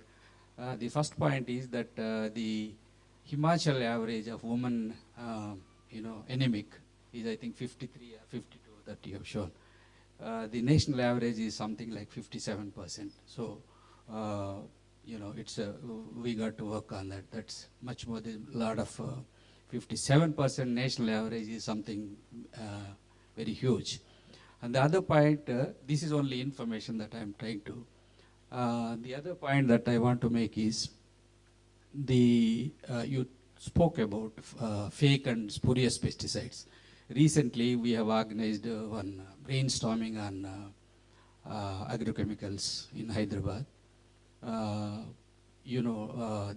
CABRC wanted data feedback from the companies. They wanted actually KYC, know your customer documents. The documents they did not receive from more than 700 registered companies with CABRC. So it indicates that there are hundreds of companies which are actually fake, and they produce fake material. And the fake material, as you rightly said, they are about more than 70% the products available in the market are fake. And I'm very solidly behind you on this. And there has to be, I'm very happy that your voice has been extremely focused, and you said it is time to introspect. And I'm really hopeful that the introspection has been set in the audience. So these are the really 2 points that I want. I'm not asking you, I don't know if you have any further information to add on that. You may please do that. I wanted to substantiate these 2 points. Thank you very much. Thank you, Shad. Shad, my objective was not to say the fake. My focus was for unapproved pesticide, unlabeled pesticides. So fake maybe to some extent, but unapproved and unlabeled. And P.K. Chakrabarti, the former ADG, is working very hard how to take care of this bigger issue. And the government of India has also taken some of the underlined issues with the CIBSE. Why they take 6 years for registration of a molecule? This is another issue which came from the different companies. So I think hopefully in the time to come it will be resolved. And third one is, yes, I am proponent of natural farming, but ultimate aim is to reduce the pesticide uses. So in that direction, we have recently signed a MOU with HIL. The government of India has given the mandate to Hindustan Insecticide Limited. I think this is the biggest government-owned organizations for the production of pesticides, to gradually reduce the production of the pesticides. So how they can collaborate with different institutions who are instrumental in this direction to go for the production of more nature-sensitive kind of the different decoctions. Thank you, Dr. Kandev. One first hand I saw from that side, somebody was there. Hi, yes, that one.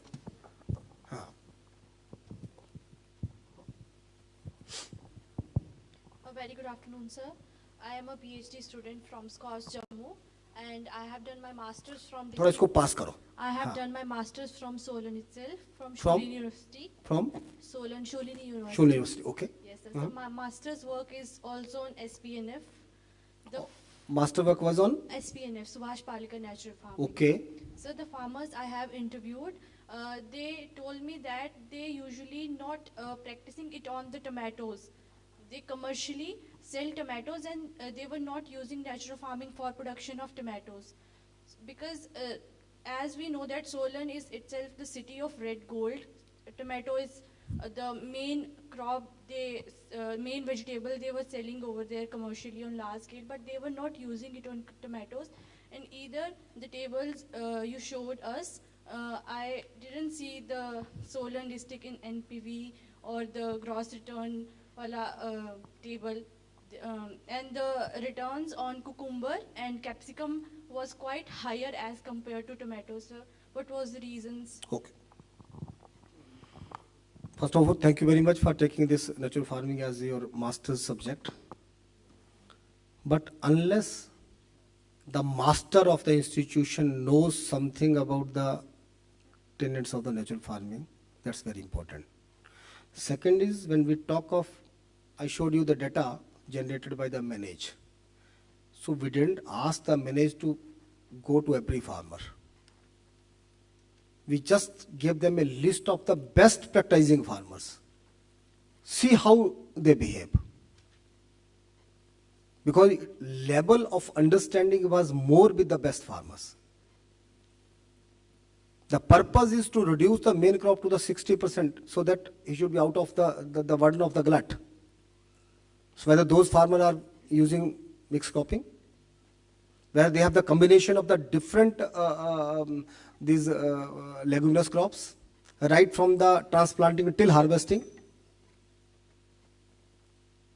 So there are the number of the factors, and I don't say that every farmer is successful. There are the problems. This is a biological science. So that's why I said in the second last slide that this is a knowledge intensive farming system. So did you ever try to visit some of the good experiments at non-university? Or 3 or 4 farmers in Och Ghat Panchayat, which are rated as star 2 farmers, did you ever try to visit those farmers? Okay. So did you see some difference? So those farmers were doing on other crops as well. They were doing great on other crops, but not on tomato. Because this is the crop intensification. If tomato he grow करोगे, there will be problems. So we'll have to understand that all tenets, all principles.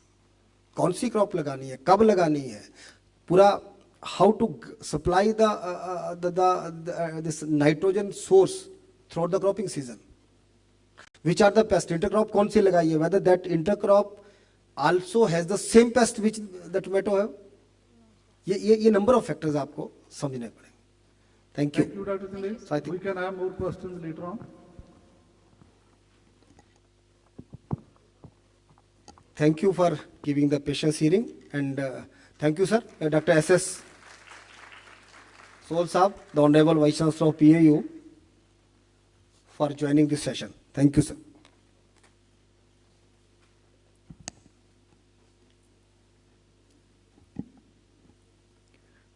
I welcome Dr. S.S. Gosal, Honorable Vice Chancellor, to this session.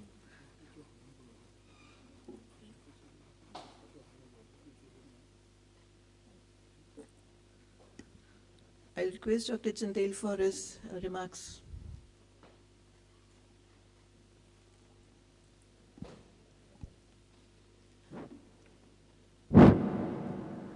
I think we have all received the remarks. First, how the ecological services should be attached to the actual practice. What are the possible challenges? This was presented by the Dr. Kiran.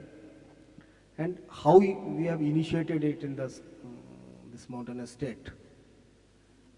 But more important is that, yes, it's very important that there may be problems, there may be issues in understanding and implementation, but at least now the word transformation of food systems, it has come now in a big way.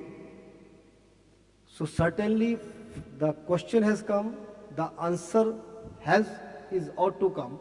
So this is my expectation. Thank you. Thank you, sir.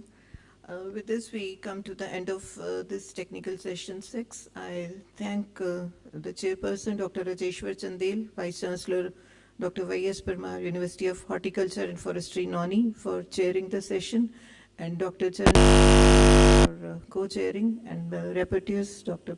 Shera and Dr. Amandeep. I request Dr. Chandel to honor our keynote speakers. Dr. Alok also to please join. Dr. Sanjeev Chauhan, please join us. Dr. Dhawan. I request Dr. Kiran Kumar to come on the stage, please.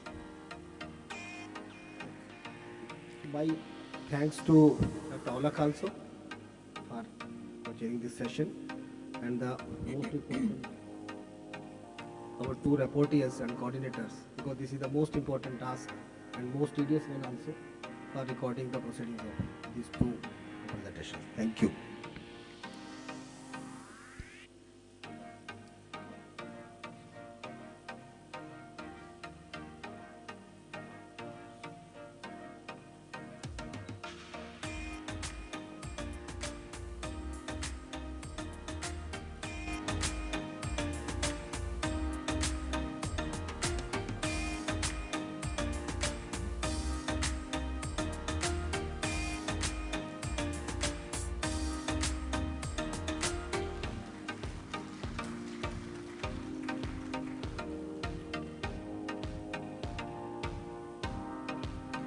I request Dr. Ashok Dhawan to felicitate Dr. R.S. Chandel.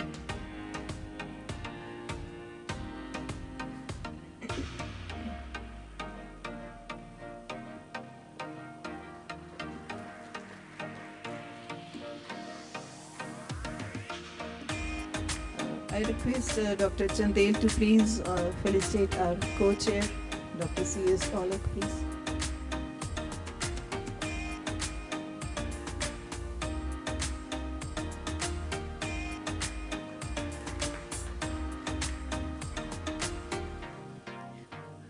Thank you, sir. We'll have a short tea break of 5 minutes only, and we'll be joining for the valedictory function after 5 minutes. Sir.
Good morning, and I welcome you all for today's valedictory function.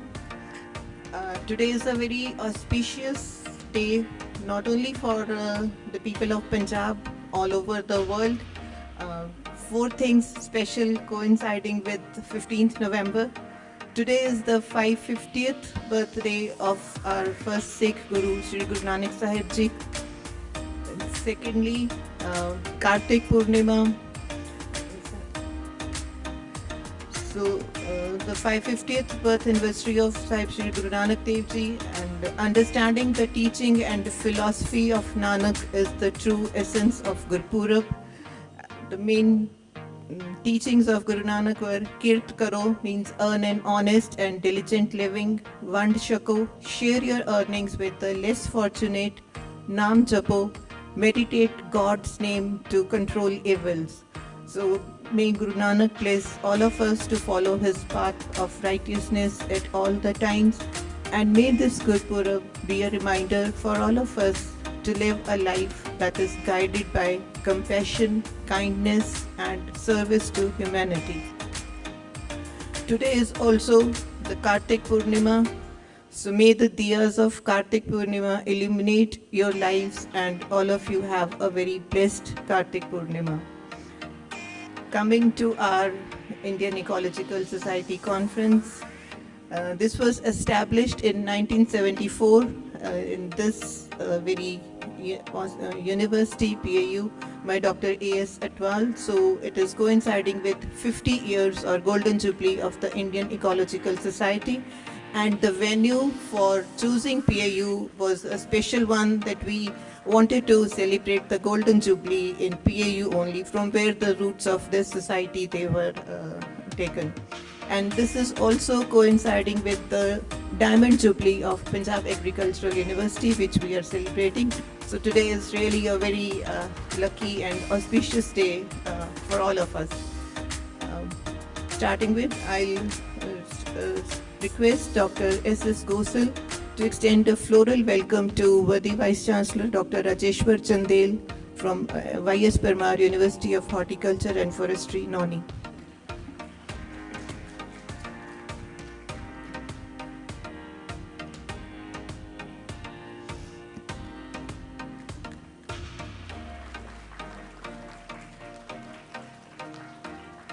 I request Dr. M.S. Puller, Director Extension of Education, to welcome Dr. S.S. Gosal.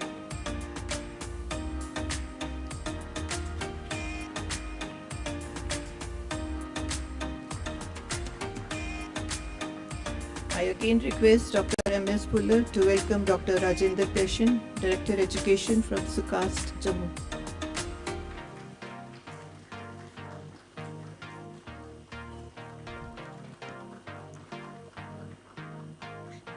I'll request Dr. Vijay Kumar, Organizing Secretary of this conference, to welcome Dr. Puller.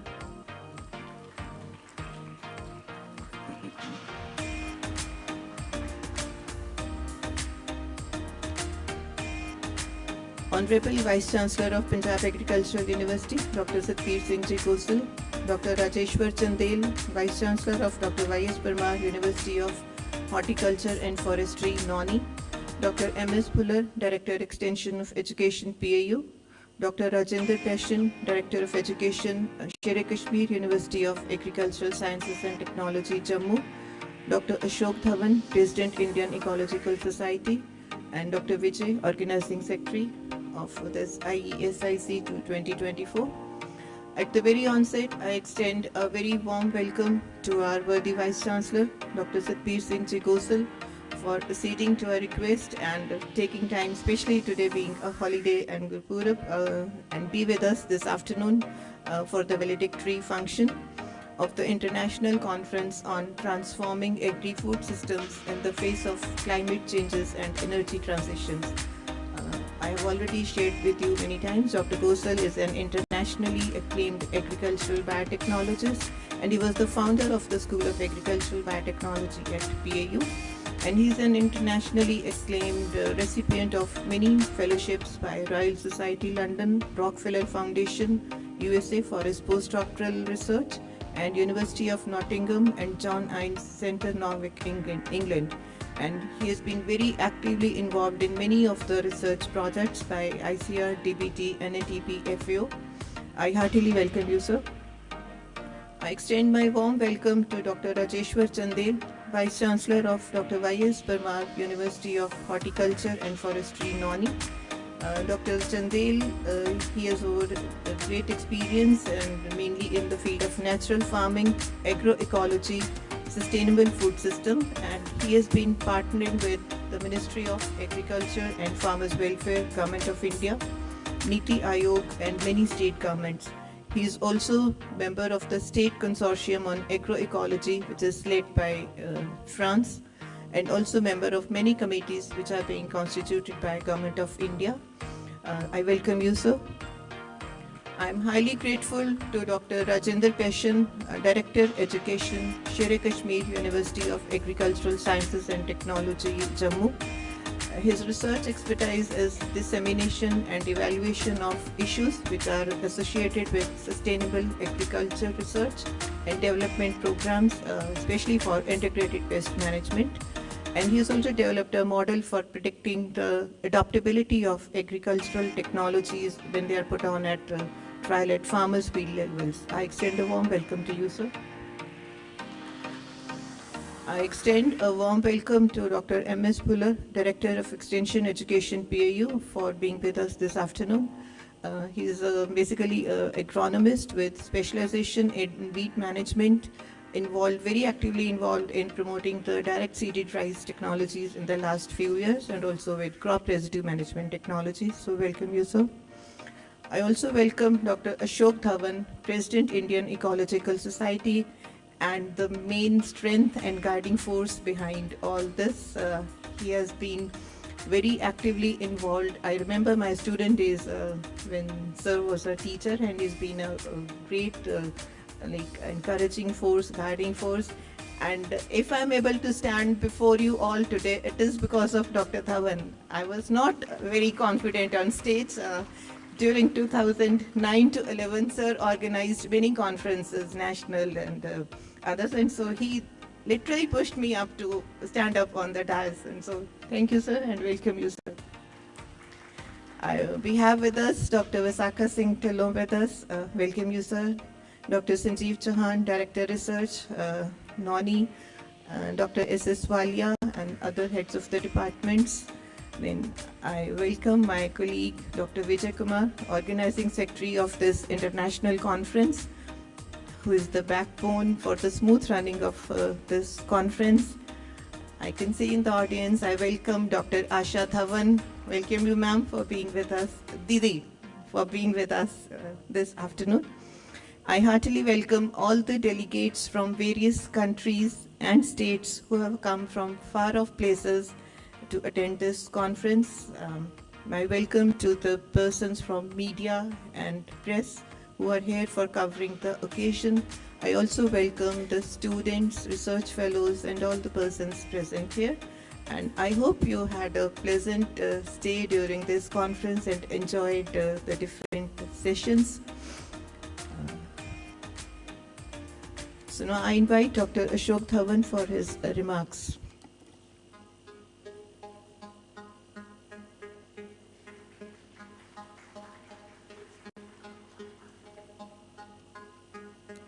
Honorable Dr. R.S. Chandel, Vice Chancellor, Y.S. Parmar University, Noni, Dr. S.S.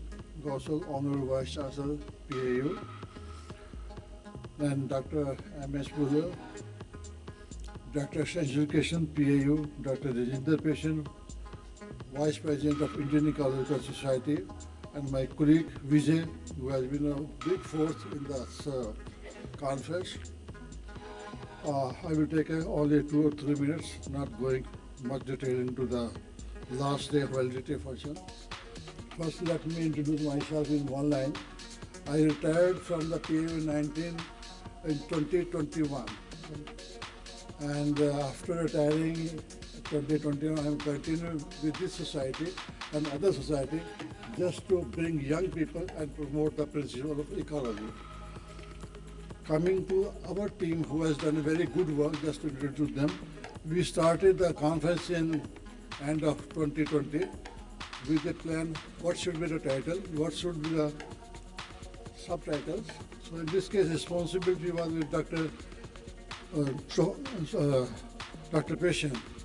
He has very meticulously directed the program, interaction with all the international scientists, what should we do, what should be the conference, main thing, what should be the sub-theme, and he was given the responsibility to interact with the international scientists, to coordinate with them. He has done very good work. I congratulate him for the very nice job. Then came the question of, after that, there came a question where we have to do. We have got the acceptance from Vice Chancellor US Bangalore. In the meantime, our Executive Council have decided why not to do it at PAU, which is the birthplace of this. Then we approached our Honorable Vice Chancellor, Dr. S.S. Gosel.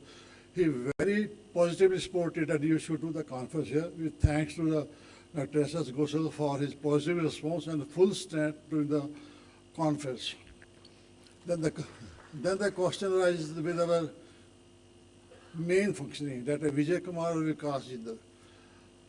In Indian tradition, the last day we are getting so much publications, so much things abstract. So they sit for 6 days from morning 7 to 12 at night to edit all your abstract, and you can see the quality of your abstract, what you have submitted and what they have revised. So thanks to them for bringing out, improving your quality of abstract, and they have done a very hard work in this case. Then the question arises, who should be chief guest? It was a big question. Honorable Vice Chancellor was able to have the Vice President of India as a chief guest. It was a very big pressure on our team. And it was to be accompanied by Chief Minister of Punjab and Governor of Punjab that added how to handle this situation. This was a very big challenge. Security staffs are there, personnel there, they want the whole of the accommodation to be handed over them. But our team very meticulously organized everything from the one day to the end, and I think your stay was very comfortable. Thirdly, our food committee, I don't think there is any parallel to them. They are very well organized. There was no problem in that, so I also congratulate that, my committee members. Then Dr. Chauhan, he was also one of the key figures in this. He has supported us technically, and every time he was available to us. So I thank Dr. Chauhan for his full support. Coming to a few suggestions which our society has discussed and come out, there are few which I would like to bring to your notice. One of the things was that you are organizing the conference. After 2 years, it's good to have an international conference, multidisciplinary. But there was a consensus that you should go in for regional also. That is, many people from the south are not able to come to the north. Northeast is a pretty system.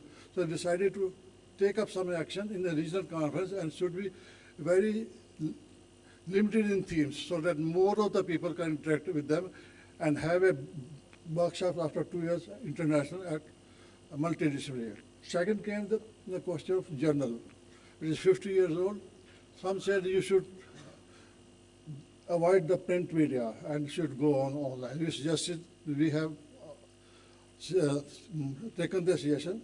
Second was, lot of pressure is there on us because we are getting a lot of papers. So they suggested not bi-monthly, your journal is very much required, you are getting, so make it monthly issue that you should bring out 12 issues in a year. So we have left to the advisory committee how to go with that, how to come with the issue. And for this, we want the support of young people as an editor, as a reviewer.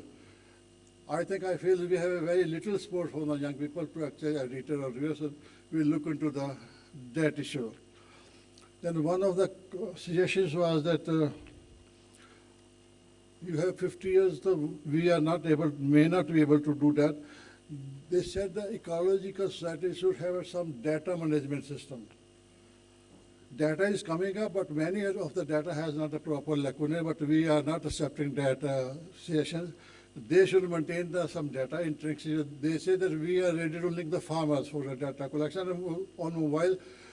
Indian Ecological should come forward to have a data management for the 20-25 years. But we are not able to accept that because we have some limitations. So with this some little remarks, there are more suggestions. So these are the main suggestions. So with these remarks, I welcome you once again and thank you once again. And I think you might have a very comfortable stay. And we have more linkages in the future, interact with the people. And we added to other area also, that in Northeast we will going to add more. And one more suggestion to have more chapters in the other states. We have welcomed that suggestion that will open up the more institution and state chamber where possible to have the more introduction. With these words, thank you again for nice presentations. And one of the good comments of the team was, they said we have not seen these type of posters in any conference. Thanks to all the students who have bring a very good poster. These were the comments of all the evaluators, that all the posters were very excellent. Thanks to all the participants. Thanks again.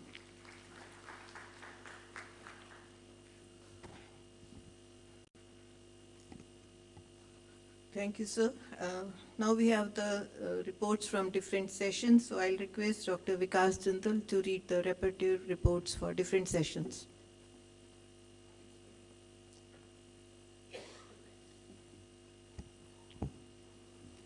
Thank you very much, Madam Anmeet. Respected dignitaries on the dais and off the dais, keynote speakers, the participants from different parts of the country, ladies and gentlemen. A very good afternoon to all of you. So in all the conferences, whatever the discussions are being done, so we are preparing the report. So I am sharing briefly the reports of different technical sessions. So in this conference, we started with the 5 different themes, but technical sessions are 6 because the third theme is, we got a very good response, and there are 2 parts of theme 3. For the first day, in the technical session 1, the session was chaired by Dr. Jatinder Pal Singh Gill, Honorable Vice Chancellor Gadwasu, and co-chaired by Dr. B.M. Prasanna, and reporters were Dr. Neetinder Kaur and myself. In this session, there are 3 keynote speakers. Dr. Nazir A. Ganai, Vice Chancellor Kashmir, made a presentation on the topic, that is Sustainable Development Goals for Resilient Food Systems. He emphasized to use important strategies, including promotion of climate-smart agriculture, agroecology, organic farming, resilience through diversification of livestock, artificial intelligence, ML application for building resilient food systems. He further advocated to use multi-dimensional approach involving technology adoption, climate adaptation, and policy reforms to achieve resilient food system. The second presentation was by Dr. B.M. Prasanna, who deliberated that there is a need to evolutionize the maize breeding program in view of climate change. He emphasized that CIMMET utilizes combination of approaches in the maize breeding program, which included double haploidy, molecular marker-based breeding, rapid cycle genomic selection for complex trait improvement, modern statistical designs, and quantitative genetic tools to achieve genetic grain gains in the maize. He further emphasized that focus should be laid on to develop crop varieties having better water use efficiency, high nutritional quality, and building functional, resilient, and inclusive seed systems. Dr. Wes Vorgos discussed about the various models, genetic shifts to assess crop adaptations to ongoing climate change. He stressed that there is a need to develop crop models keeping in mind the future climate scenario while considering plants as well as human culture traits, notably language groups and genetic loads, to identify crop varieties that are potentially suitable for future climate. The second day, the technical session 2 was held, in which our team from USA conducted one symposium on agriculture, climate change, and energy transition, building capacity to maintain yields of innovative agri-food system. The chairperson of the session was Dr. A.S. Tutt, respected Director of Research, PAU Ludhiana. Co-chair was Dr. John Perkins, and reporters were Dr. Manmohan Sharma from Scotch, Jammu. A total of 6 presentations, 4 were offline and 2 were online, were given by the keynote speakers. So I am just listing some major recommendations emerging from this symposium. So first one is the simplified energy regulatory and industrial complex model with new framework as proposed by Dr. Kathleen Saul and Dr. John Perkins can help to reduce the fossil fuels, their replacement with renewable energy, which contribute to reduction in greenhouse emissions, thereby slowing down the climate change being experienced. Next is government policies supporting clean energy and investments will help in shifting the fossil fuels to green energy options. Agri-food systems are major contributors to the emission of greenhouse gases. Therefore, there is a need to deal with agri-food emissions if we have to deal with the climate change. Gene editing technologies. These technologies need to be exploited for altering genetic makeup of the bacteria involving enteric fermentation for minimizing emissions of methane through this source. There is need to avoid use of fossil fuels and energy efficient systems at all levels with focus on electricity generation through solar energy. There is a need to engineer, discover and breed a durable resistance against emerging diseases among host pathogens and environment for emerging diseases and pests. There is need to engage public-private partnerships and policies to support climate and nutritional smart varieties. There is another session was held in this conference that is on the public-private partnership. In this, the colleagues from the private industry came and deliberated in this hall. The session was chaired by Dr. Shri Anand Jha from United Phosphorus Limited and co-chaired by Shri Neeraj Kumar, Corteva Private Limited.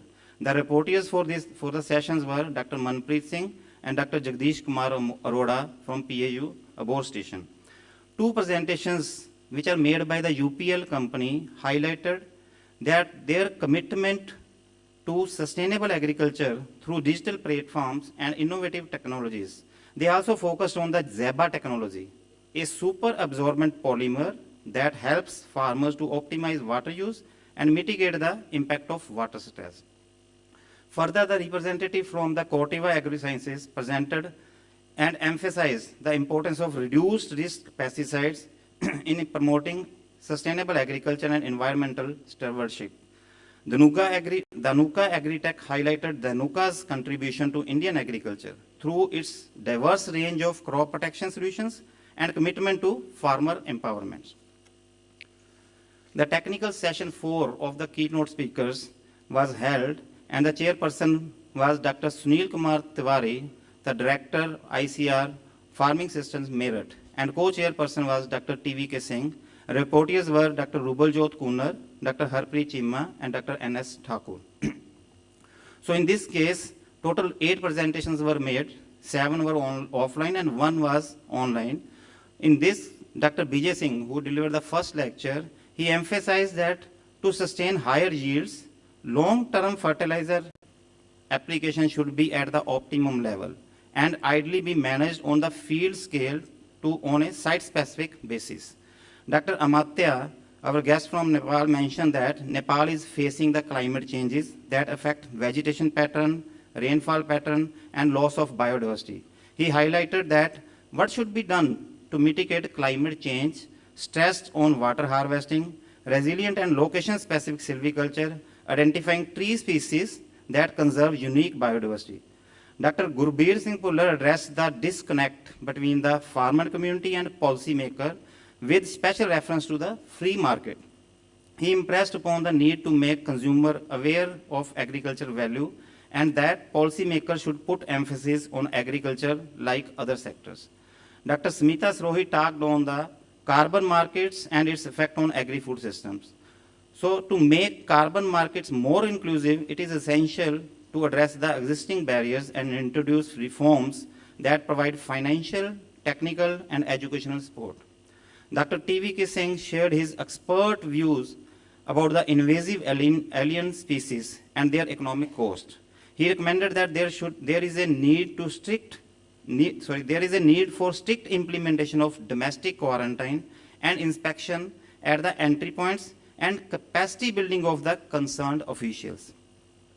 Dr. Sibatu shared the empirical evidence that supports the role of insect farming, particularly the black soldier fly, which convert the organic waste into high protein food and nutrient-rich frass, which serve as an organic fertilizer. The challenges in this insect farming includes regulatory hurdles, consumer acceptance, investment in research and development, and supply chain, which must be addressed in future. Dr. Pramod Kumar Jha stressed that climate change is a crisis multiplier and facilitates alien plant invasions. Himalaya is highly vulnerable to impact of warming, and models suggest dry, hot summers and milder winters with enhanced precipitation. He also told that Nepal is the third most vulnerable country for alien plant invasive species, and climate changes has affected the distribution and abundance of 7 major plant species. Dr. Oliver, who delivered his talk through online, emphasized on the need to improve the science of crop protection to tackle 5 key challenges of 21st century agriculture. These includes improving agriculture productivity, producing healthy food, reducing negative impacts on agriculture on ecosystem and human health, ensuring economic viability of farms, and adapting agriculture to the climate change. So next technical session 5th, which is held today morning. So the chairperson of the session was Dr. Rajeshwar Singh Chandel, Honorable Vice Chancellor Dr. Y.S. Parmar, University of Horticulture and Forestry, Solan. Co-chair were Dr. C.S. Olak, Dean College of Agriculture, PAU, Ludhiana, and reporters were Dr. P.S. Shera and Dr. Amandeep Kaur. So in this case, Dr. Kiran Kumar and Dr. Chandel shared their views. Dr. Kiran Kumar discussed about the ecosystem services for sustainable agri-food system transformations. He emphasized that sustainable agriculture strategies are crucial to tackle climate change impact on agriculture. There is a need to redirect the existing agriculture incentives, supporting unsustainable production patterns, and also providing income support for nature-based farming. There is also need to certify sustainably grown agricultural products. Dr. Chandel emphasized that focus is need on maintaining agroecology and sustaining crop production and farmers' livelihood through sustainable farming practices. And natural farming is emerging as a viable solution to address these challenges. Sir discussed the natural farming packages developed by the Dr. Y.S. Parmar, University of Horticulture and Forestry. It was discussed that transforming agri-food system through natural farming has to face many challenges in the modern agriculture. However, by prioritizing the soil health, reducing chemical inputs, enhancing biodiversity, and supporting local food system, natural farming offers a pathway to a more resilient, sustainable, and equitable food system. Dr. Chandel also threw light on the natural farming and explained the Vision Viksit Bharat 2047. So this is all about the keynote speaker sessions. So we do have the 6 concurrent sessions where our participants have given the oral presentations. So I will briefly go through the reports. So first, the session was on the theme climate change and energy transition.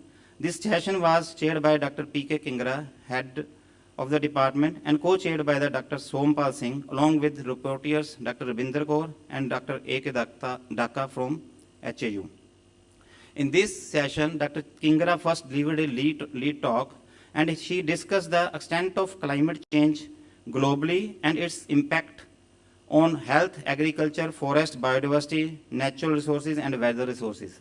She emphasized to adopt ready crop varieties, improved agronomic management, and water-saving technologies, rain harvesting, and protected cultivation to make agriculture sustainable and economical, climate-resilient system.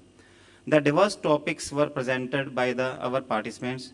To name a few were the genes affecting the mustard productivity due to climate change, the role of direct-seeded rice on optimizing water use and energy use efficiency, climate-smart agro-technology, intermittent intermittent wetting, drying, and bamboo-based farming to reduce greenhouses are discussed in this session.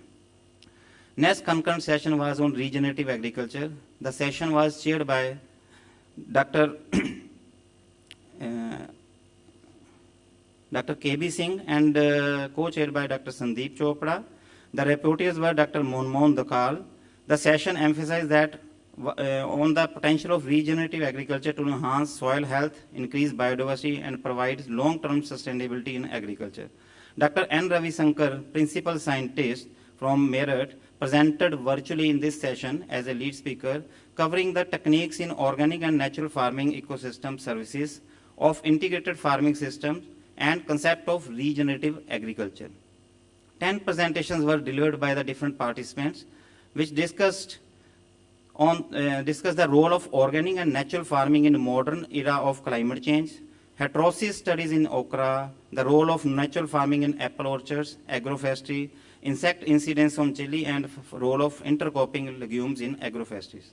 The third technical session, the part A.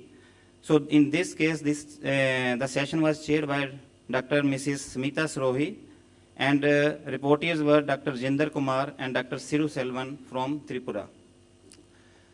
To start with the session, the chairperson invited there were 7 presentations, and the deliberations were focused on the resistant starch in maize after cooking, auxin treatments, improved the cutting sprouting, effect of bioenzymes on the growth of rice seedlings, Pradhan Mantri Fasal Bima Yojana, which is a new crop insurance scheme, the effect of UV radiation on the bacteria, and biosafety and regulation in the era of genome-edited crops. The fourth session is again the third, the part B, which is mainly IPM1. This is chaired by Dr. Manmeet Barar Pullar, and co-chairperson was Dr. SVS Gopalaswamy. The reporters were Dr. Rakesh Kumar and Dr. Rajvinder Kaur. There were 7 presentations made by the participants in this session, which touched the various aspects of the integrated pest management, and like residues of insecticides in the environment, genetic diversity of the insects, management of pink bollworm with the emerging PB node technology, and innovative visible light traps. The next session was on the biodiversity and services provision across agricultural landscapes. So this session was chaired by Dr. K.S. Sangha and co-chaired by Dr. Vinder Singh, and the session reporters were Dr. Manpreet Singh and Dr. Anil Kumar from Abor. This session explored the diverse effects between the biodiversity with agricultural landscapes and their impact on service provisions. 9 presentations were covered, a broad range of topics from human-wildlife interactions to the role of insects in pest control, pollination, and forest biodiversity. Theme 5 was on future forest management towards climate resilience. So this session was chaired by Dr. Sanjeev Chauhan, Director of Research, Solan, co-chaired by Dr. Rajni Chauhan, and session, the reporters were Dr. Rathod Digvijay Singh and Dr. Harmeet Sledge. A total of 11 oral presentations were presented by different delegates and research scholars. The presentations focused to various aspects of forestry, like economically important species, importance of entomophilia flora for forest, insect pest management, suitable agroforestry models for arid regions of country, and industrial waste management. It was emphasized that in future forest management, strong forest governance and policies are essential for implementing the climate resilient forest management. So this is all about the technical sessions in which oral presentation keynote speakers have delivered their talks. And in the end, the poster sessions, we do have the 6 poster sessions in which a total of more than 160 posters were presented, and while discussing with the various judges, all the posters were appreciated. Thank you very much. Jai Hind.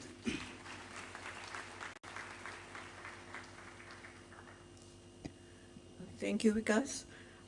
Now I invite Dr. Rajendra Peshan for his remarks. Dr. Peshan, please.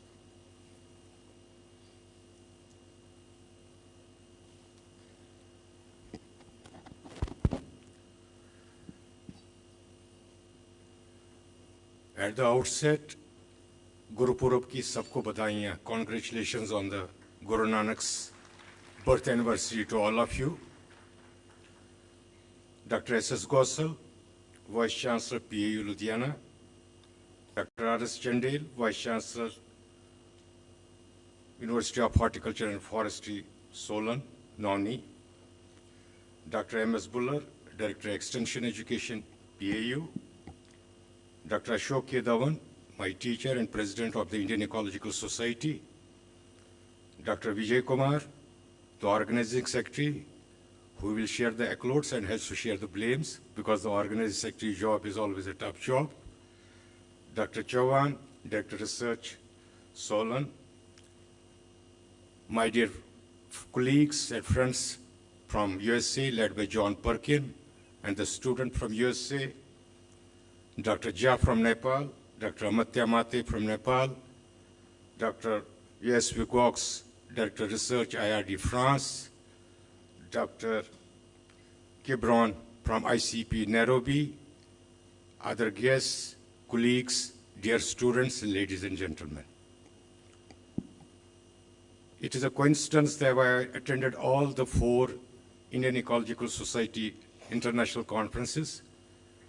The first one was held at Chandigarh at Crit in 1997, which was then inaugurated by then Chief Minister of Punjab, Sardar Prakash Singh Badal, and the Manmohan Singh ji, who was the ex-finance minister at that time, and attended by the World Food Prize laureates like Heron, Dr. Heron, who had done a tremendous work in biological control in the African region on cassava, mealie, and others. So I had that memories also. Then next 2 were held in Jammu. I got the opportunity, I was privileged to host 2 at Jammu in 2016 and 2022. And this time, being the 50th year of the Indian Ecological Society, it was befitting that this conference should be held at the PAU, because it was Dr. A.S. Atwal who established this society in 1974, who revolutionized the beekeeping in India, and he happened to be our VC designate of Agriculture University of J&K, before it's then being named after the death of Sheikh Abdullah as Sher-e Kashmir University. Otherwise, he was the project director and VC designate, Dr. Atwal, of the first agriculture university which was to be established in J&K. So this time I was given this task by Professor Dhawan, that the last time the foreign delegates who had attended this conference and those who could not make because of sometimes some visa issues, John had a health issue, Vigos got the visa issue, and some had the COVID issue, and issues still remain. This time also 3 of us, 3 of the foreign delegates, like Manale Kase, he had a family issue, could not make it. So I am grateful to him that he sent his colleague to this conference. Dr. Zoyur Ahmad Khan, who had to get operated for his problem. He had a blood oozing out of his right eye, so he had operated to get operated for that retina detachment. And few others like John's, this Kyle could not make because of the reasons at his university. So it was a wonderful experience being here, being at my alma mater, to be part of this 50th year celebration of the Indian Ecological Society. So I am grateful to all the Indian and international delegates, especially the delegates from India also, like T.V.K. Singh, Dr. Prasanna, who accepted my request to come here on their own, making their own arrangement for travel and other things. I thank you, one and all, especially the Indian Ecological Society, for providing me this opportunity. I hope your stay would have been wonderful here. Great hospitality by the PAU, great food of the Punjab. Thank you very much.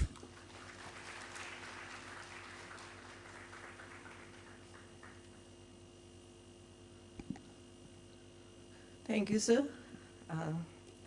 Now I think it's a moment most of the participants, they have been waiting for the award ceremony. We'll be going theme-wise, first oral presentations and poster presentations.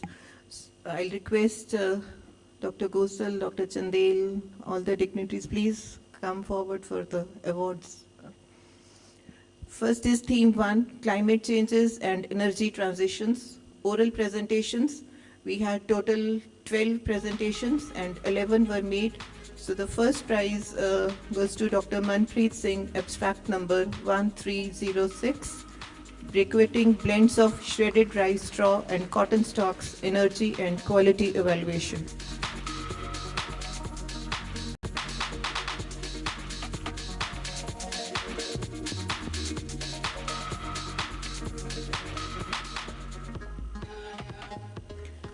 Second, Nitin Sharma, abstract number 1167, rewired assimilate partitioning enhances zinc strength in inferior spikelets of a tolerant rice genotype to offset brain weight loss under post-anthesis. Third is Pradeep B, abstract 1069, mapping and assessing vulnerability of rubber plantations in Kerala to drought through geospatial technology.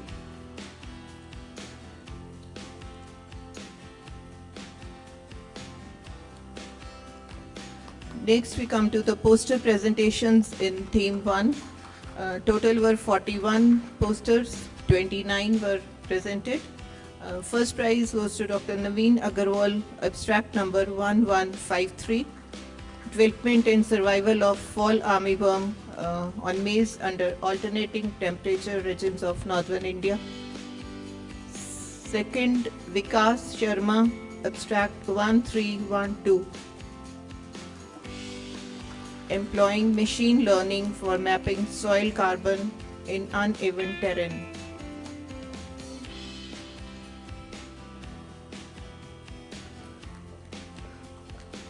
Third prize is for Parminder Sandhu, abstract number 1271, comparative study of spring and summer maize cultivation at farmers' field in district Taran Taran of Punjab.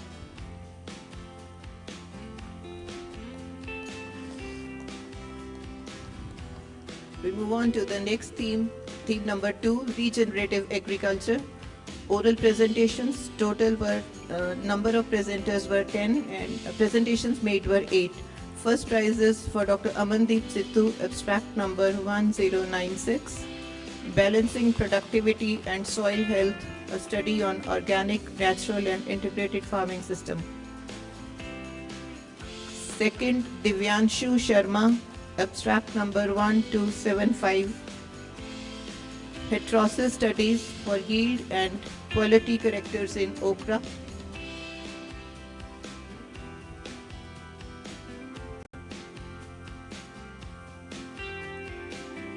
Third, Pramod Kumar, abstract number 1322.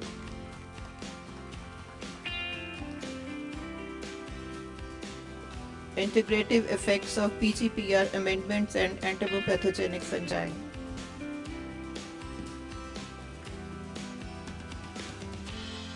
Next, coming to the poster presentations in theme 2. Total of 36 posters, out of which 20 were present. First prize goes to Aditi Agrawal, abstract number 1220. Water productivity and quality of chickpea as influenced by sowing methods and irrigation regimes in Uttarakhand.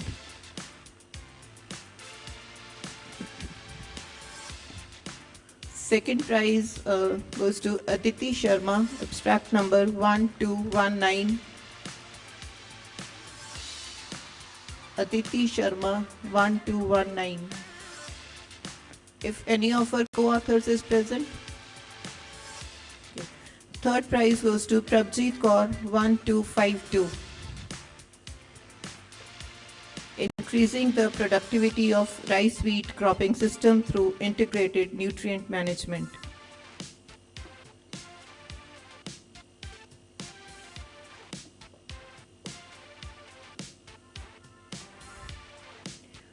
Next is theme 3A, oral presentations. There were 10 presentations, out of which 7 were made. First prize was to Prabjot Kaur 1082. Impact of various cooking methods and storage temperatures on the development of resistant starch in maize products. Second, Nageshwara Rao Amici, 1249. Impact of UV radiation on paramecium behavior, viability and proliferation.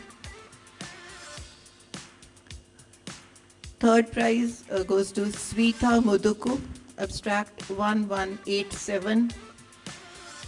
Comparative effects of bioenzymes and plant growth promoting microorganisms on rice seedling vigor.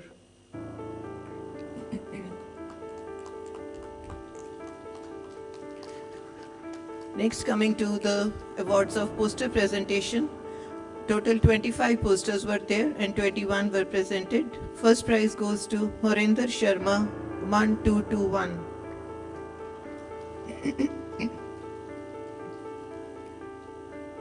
Second prize, Dipali Jain, 1135.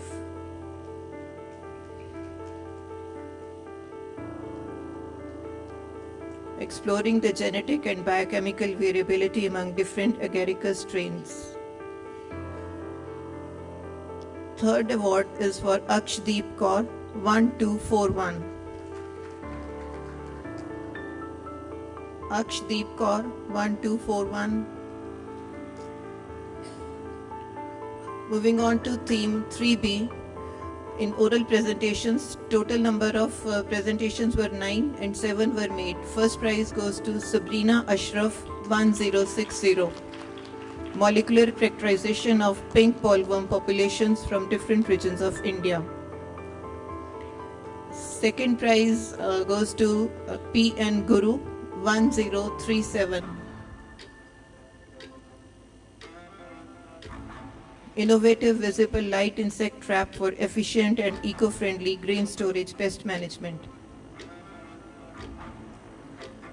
Third prize goes to Tarundeep Kaur, 1334, direct seeded rice, successful weed control with pre-emergence herbicide PEEP.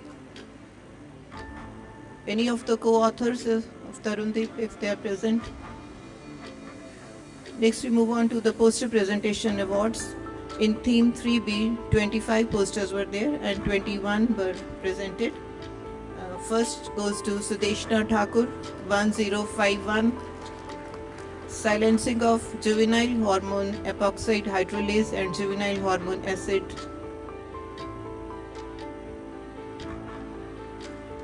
Second goes to Shalini Pandey, 1316. On evaluation of biointensive pest management approaches in sesame.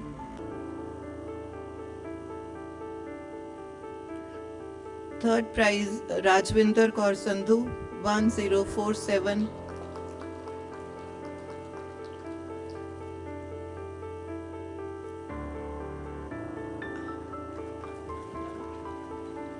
Any of the co-authors, if they are present, Rajwinder?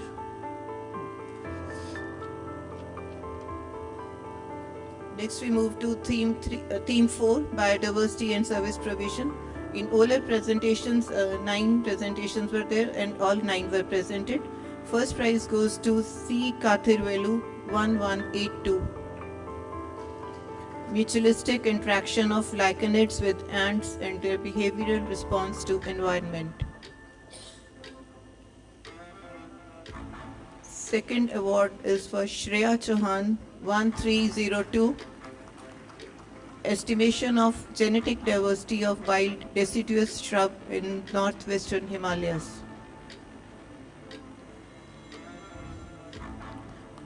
Third prize, Ramanpreet Kaur, 1217. Predation efficacy of Deutaphrynus against major insect pests of rice.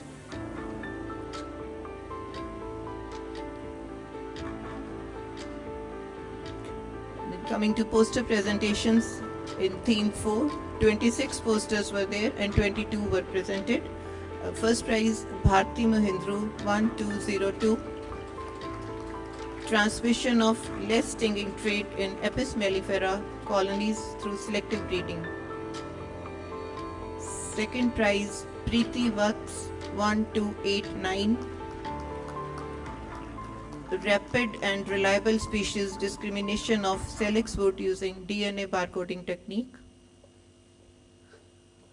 Third prize is for Ankit 1111. Varietal diversity of rice and wheat in subtropical North India.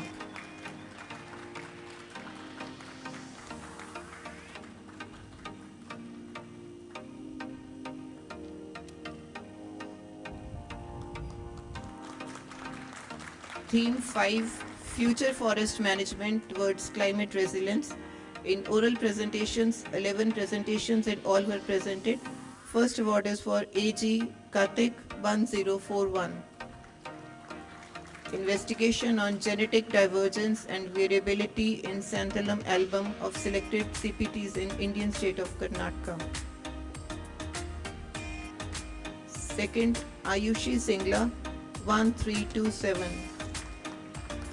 Quantification of nutrients in shoot and root of poplar and willow based on sewage sludge. Third is Archana 1171. Early growth evaluation of Melia dubia in arid agroforestry systems of western Rajasthan.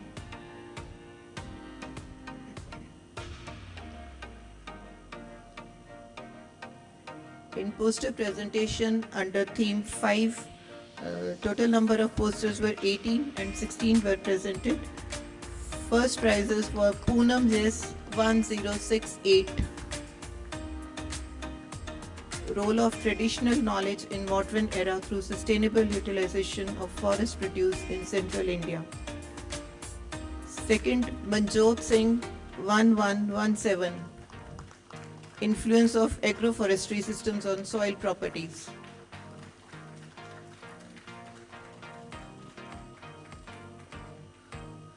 Third, Kritika Pant 1345.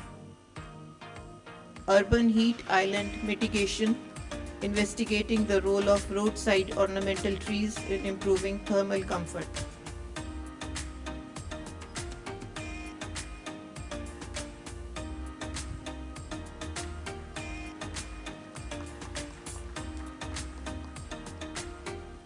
Then we have some consolation prizes in oral presentation. Kirti Dogra 1200. Effect of natural farming practices on the growth yield of pea under high density apple based agroforestry system. And consolation prizes in poster session. Akib Ayub 1274. Morphological and floral behavior towards seasonal variation among different genotypes of brinjal. Next, Baljinder Singh Saini 1179. Strategic machinery deployment in crop residue management.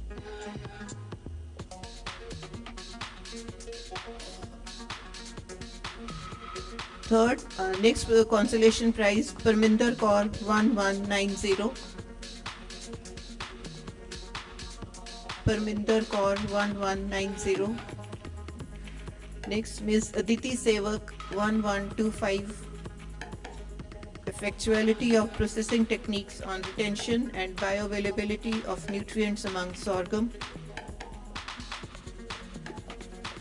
Next, Prasad Burunge 1236. A checklist of few hemipteran insects collected on cucurbitaceous crops of Punjab. Next, Sangeeta Sharma 1116. Bioefficacy of horticultural mineral oils alone and in combination with acaricides against Tetranicus urticae on apple.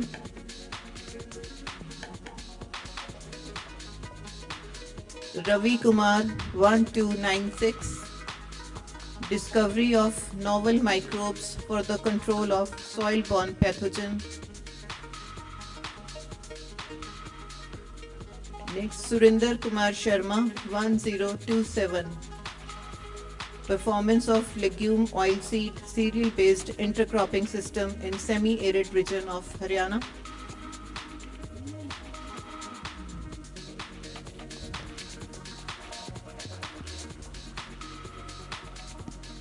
Thank you, sir.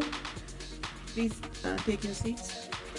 Now I'll invite, we would like to have feedback from our participants, maybe 2 to 3 from abroad and India voluntarily. Please share your feedback about the conference and about PAU with us. Dr. John Perkin, please, can you share?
I have to find the right page.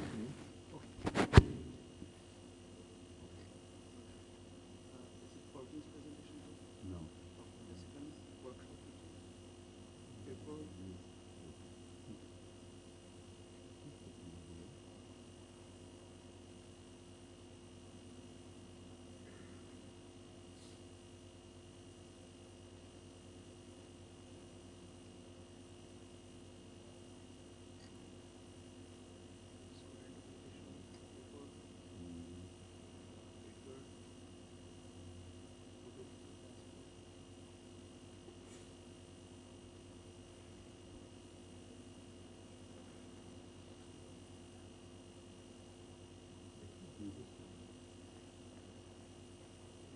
Well, I'll do it just from memory.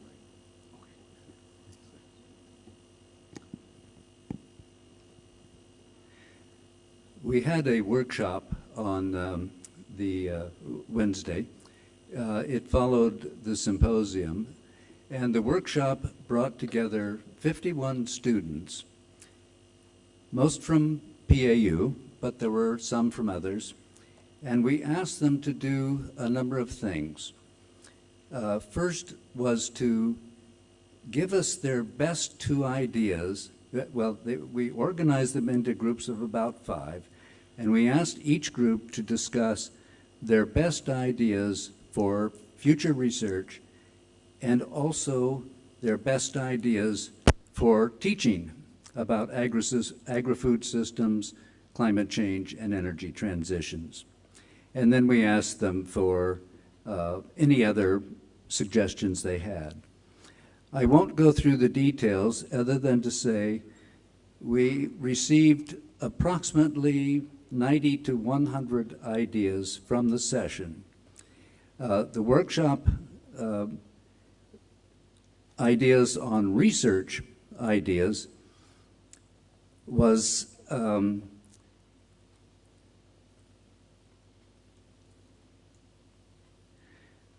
to advance machine learning, artificial intelligence, and other of modern technologies into research for agri-food systems. on teaching, the one thing that really inspired me was students asked for more practical experience.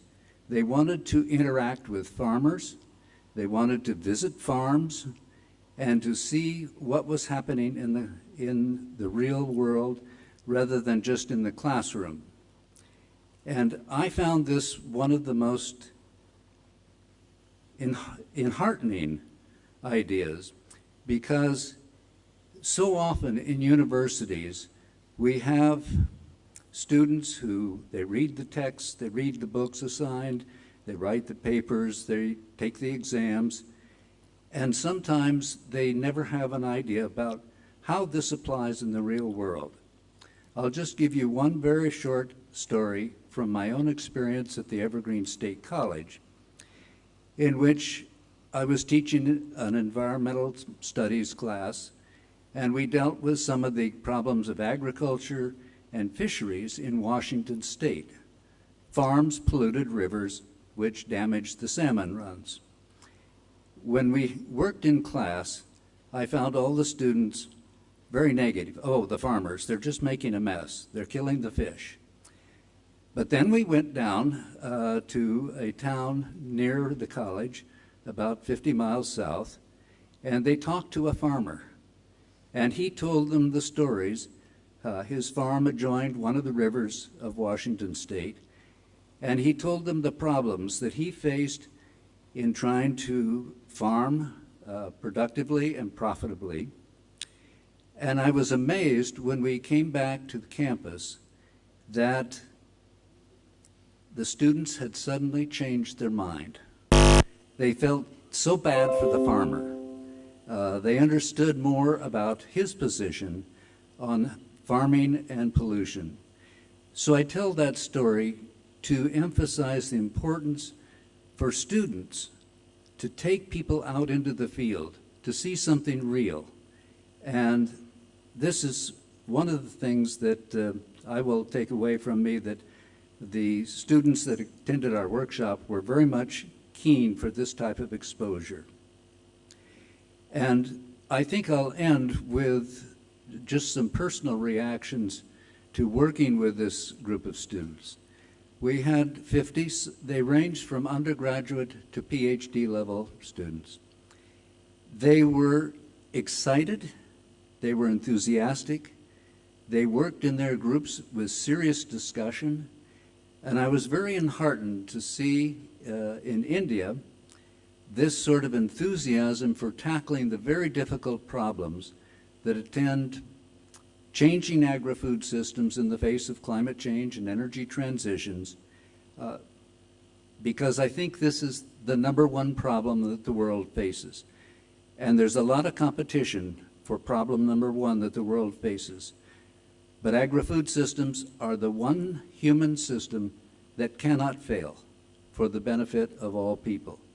And I was very enheartened by the interest, enthusiasm, and engagement that we had in this workshop and the ideas that they put forth.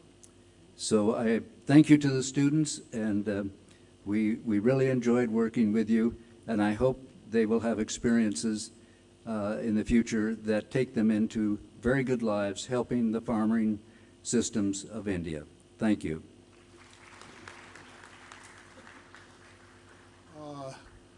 This is a report submitted by John Parker after interaction with the 50 students in a separate program, and he come out with his ideas. I think we will submit a complete report to our Vice Chancellor for further implementation, what we can do about the ideas which the students have given to this in a very well-performed manner, scientific manner they evaluate. So we will submit it to the Vice Chancellor for further evaluation.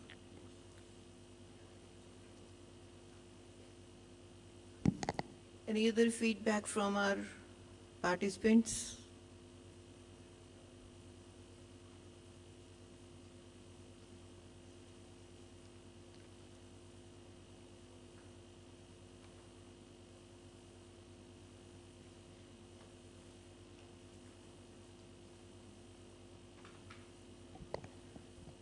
Good afternoon, dignitaries on the dais and off the dais. I'm Dr. C. Kadirvelu, working as Associate Professor in the Department of Entomology, Annamala University. So this is my first visit to Punjab and also Punjab Agriculture University. So I came to know that the soil of Punjab and the people of Punjab is known for their courage. So I was very happy here for the last 4 days for the arrangement that is made by the organizing committee, as well as the food they have given for the last 4 days, the Punjab food. So we enjoyed that, and the sessions that were conducted in a neat manner, and the all other hospitalities rendered by the organizing committee was very happy. So I had a chance to visit the PAU also, so visit the entomology department also, and what all the facilities are there, and interacted with the scientists in the Department of Entomology as well as the other departments also, and also I had interactions with the students. So I was also had and acquired some knowledge about how the Punjab Agriculture University is moving forward, because it is already, as per the NIRF ranking, it is the #1 agriculture university. So I just acquired something from here, so that will be useful for me to develop our department also in the Faculty of Agriculture, Annamala University. So I wholeheartedly thank the whole organizing committee of the IES and the Department of Entomology, Punjab Agriculture University, for their nice hospitality and the neat arrangement of the conference. Thank you, one and all.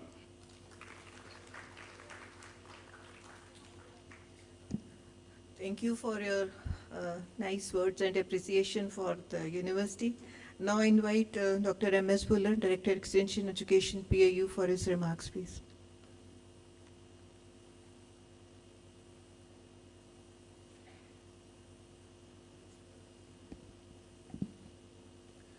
Respected dignitaries on the dais and off the dais, good afternoon. ਤੁਹਾਨੂੰ ਸਾਰਿਆਂ ਨੂੰ ਗੁਰਪੁਰਬ ਦੀਆਂ ਬਹੁਤ-ਬਹੁਤ ਵਧਾਈਆਂ. So today morning I was visiting one of our research trial on weed management in mustard crop. So mustard is a winter season crop, but the weed plants which I saw in the field, it was Cyprus rotundus, it was Digitaria, it was Alusine. They all were of the summer season. If I look 10 years back, these weed plants were not there in the winter season crops. And same is the situation with the insect pest. Because we are now, the sowing of the winter season crop is there. And in the initial stages, we find some insect pest of summer season crops. Earlier, they become dormant in the winter season. So it indicates that climate change has already set in.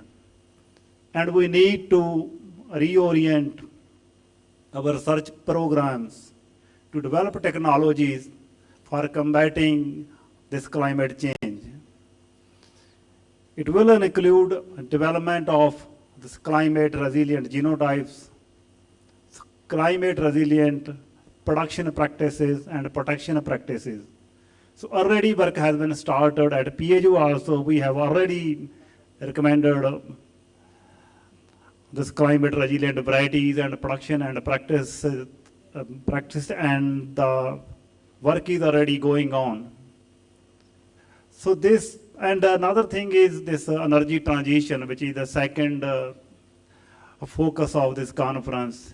And here we know that we have to minimize the energy requirement in agriculture. The more energy requirement means more pressure on our natural resources.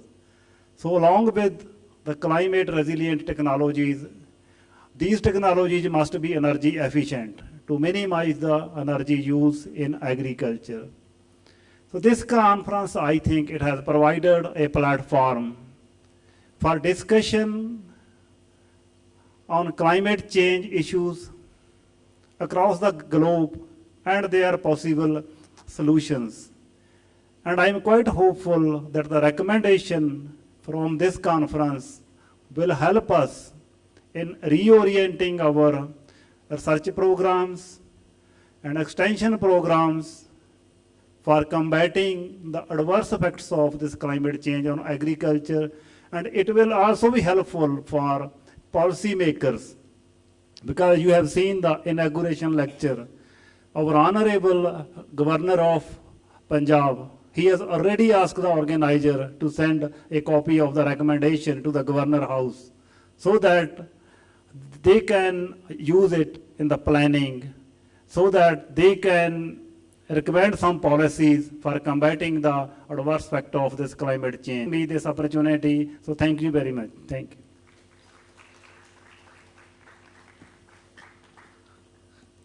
Thank you, sir. Now, on behalf of Indian Ecological Society, the society wants to appreciate the tremendous or the voluminous work which has been done since the inception of this conference. I request the dignitaries to please come forward for the award ceremony again, please, sir. The Indian Ecological Society places on record the great work which has been done since the beginning of the conference, working day and night. So it's not possible to honor all the people. Of course, everyone put in their best, but to name a few, Dr. Vijay Kumar, Organizing Secretary of the conference.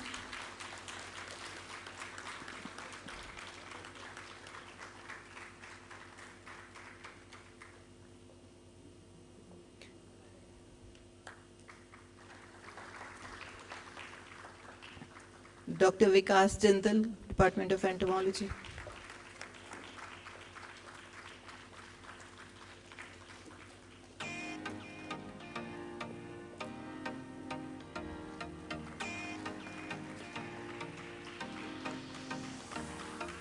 Dr. Jaspal Singh.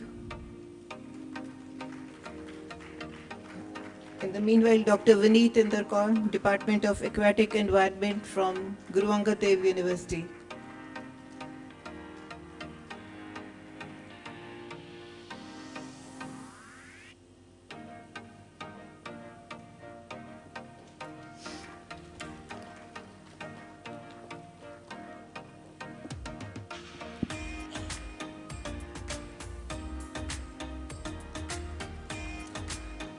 Next, we have the release of the publications. The special issue of the Indian Journal of Ecology has been brought out at this the Golden Jubilee of the inception of the society.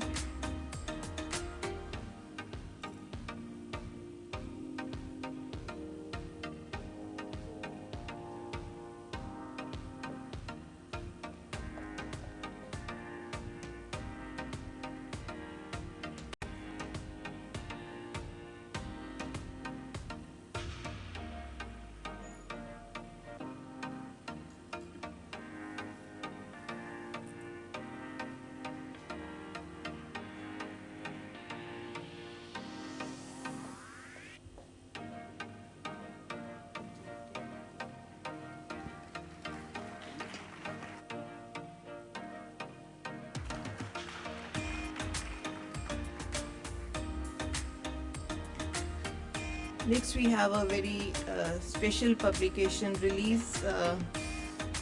The idea was initiated by our worthy Vice Chancellor, Dr. Gosal and Dr. Dhawan, to bring out a publication on PAU special. So I request Dr. Sheetal and Dr. Hina also to please come on the stage.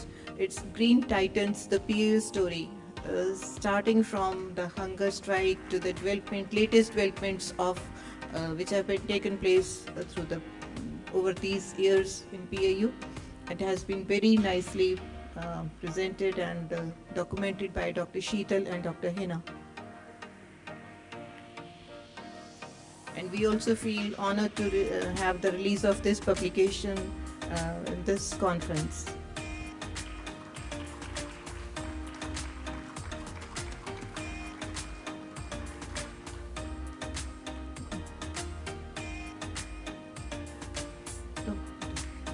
We have two more appreciation awards for the Mr. Manjeet Singh for untiring efforts, working I think day and night, 24 hours. I think since last so many years, Kunjit has been so busy, all time ready for all the designing, printing, everything he has been taking care of.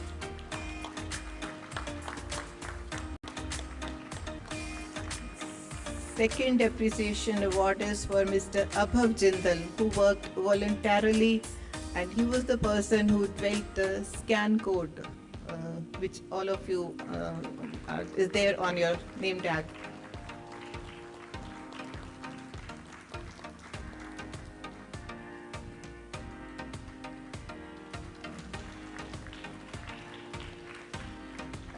On behalf of the Northeast chapter of the Indian Ecological Society, they wanted to honor our Honorable Vice Chancellor and other dignitaries.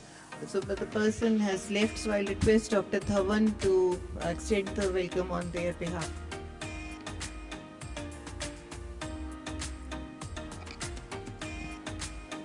It's a traditional gamcha they had brought in to felicitate our officers of the university.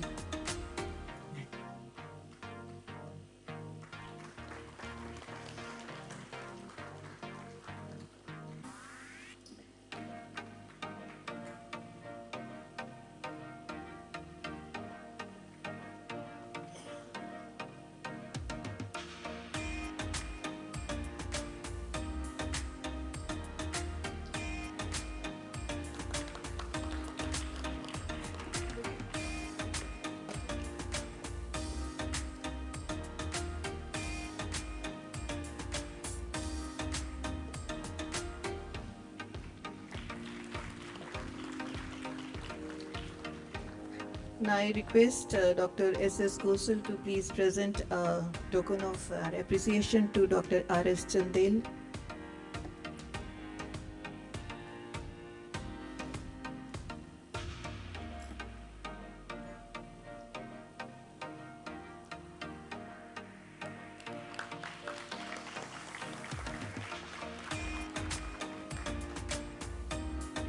I'll request Dr. Ashok Dhawan, President, Indian Ecological Society, to felicitate Dr. S.S. Gosal.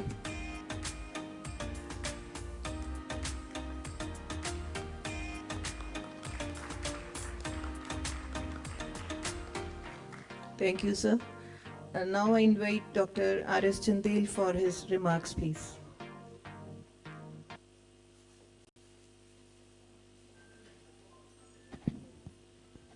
Thank you, madam.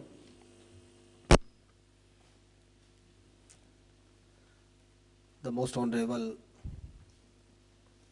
Vice Chancellor of Punjab Agriculture University, distinguished achievements, Dr. S.S. Gosal, Director of Extension, Dr. Buller, Director Education, SCOST Kashmir, Jammu, the President of Indian Ecological Society, and the leader of this whole show, Dr. A.K. Dhawan, Madam Dhawan, Dr. Bijay Kumar, the shouldering the biggest responsibility, Dr. Dhillo, Dr. Chauhan, all dignitaries present over here.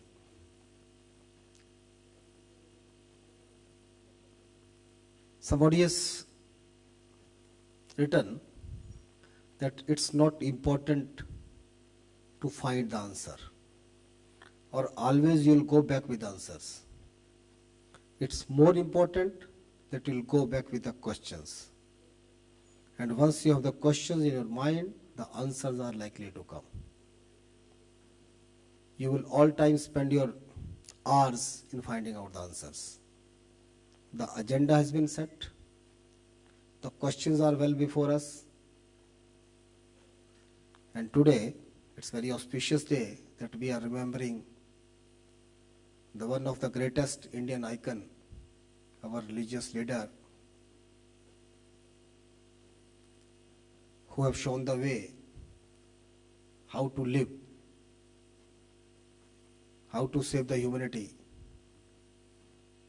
Shri Guru Nanak Dev Ji, So I think today is the best day to take his message forward, that each one of us know that now we have the big challenge before us.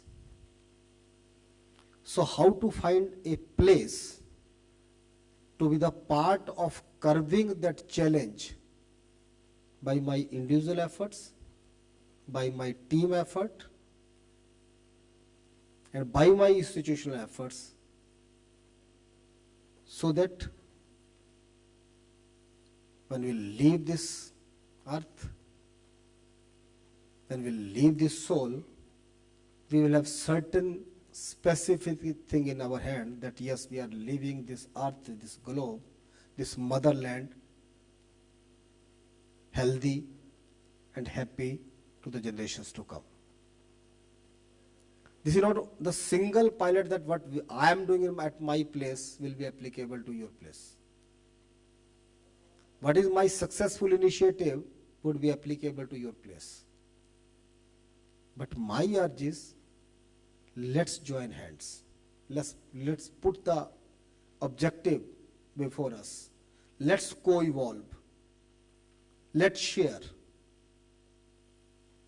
But the ultimate goal is to save water, to enhance biodiversity, to make the nutritional food affordable to those who actually need it.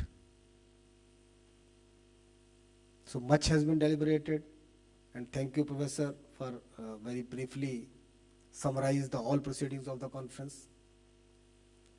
So at the end, I would like to congratulate Professor Dhaman and the whole team of the Indian Ecological Society that they celebrate this 50 years of its establishment with a goal which is apt to the time, which is apt to the global needs. So my thanks to you, sir, for inviting me and giving me the chance to be the part of this great conference. Thank you, Professor Gosal. Sir, we always see you as the leaders, as a very motivating face amongst all Vice Chancellors. I would also like to thank Dr. Pashin, because you have been involved in the activities of Indian Ecological Society for the last 30 years. So thank you very much for carrying forward this great legacy. And my special appreciation to Dr. Vijay Kumar, Dr. Manmeet, and the whole team for carrying out all proceedings in a very immaculate way. And thank you, participants, because the Punjab, it's not only the motherland, the mother of the Green Revolution, but the Punjab is the land of great saints, great gurus, and great warriors. And their hospitality is much, much beyond everything. So you must have enjoyed your 4-day stay over here. So again, thank you very much, with the hope that everybody's back journey will be safe. Thank you very much. And one request I would like to make is that, yes, it is better that you have told that the proceeding will go to the Raj Bhavan. My request is to send 1 or 2 copies to Niti Aayog also, because Niti Aayog is also in the process to formulate certain guidelines for the Ministry of Agriculture. Thank you very much.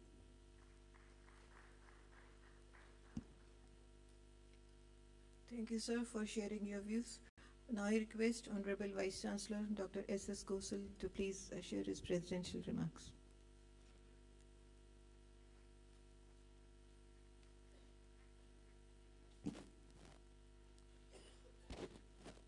President of the Indian Ecological Society, Dr.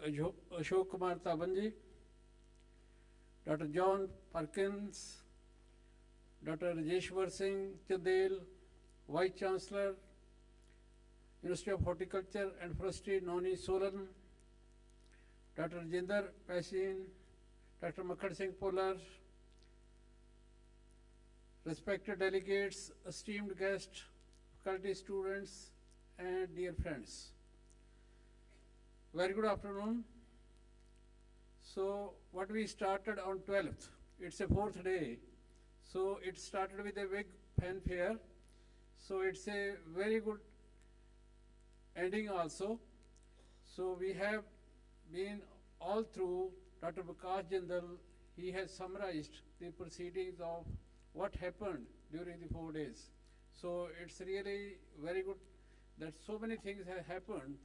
What I understand is that during the conference, 6 technical sessions were conducted under 5 themes, which included 24 lead lectures, a big number. A total of 53 oral presentations were made in 6 concurrent sessions. A total of 160 posters, again it's a big number, were presented during the conference under 6 different sessions. In addition, 1 session on public-private industry partnership was also organized. A symposium on agriculture was also organized. So this is something unique. I trust that the recommendations from this conference will be valuable to all stakeholders and environmental sector, including farmers, foresters, policymakers, and especially our Governor of Punjab and Chief Minister of Punjab had desired that we should be also given the 1 copy of these proceedings that we will send to them also. So it will help us in the implementation of the proceedings. The international conference will be highly rewarding in the pooling the wisdom, experience, developing research linkages, writing joint proposals for funding that will surely help in transforming agri-food systems in face of climate change and energy transitions. It was a really mega event, and I congratulate all the organizers for the big success of this international conference and also the award winners.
So we are grateful for your contributions, for your presentations, and which will be the proceedings. So not only PAU, whole our state and country will be getting benefit out of this.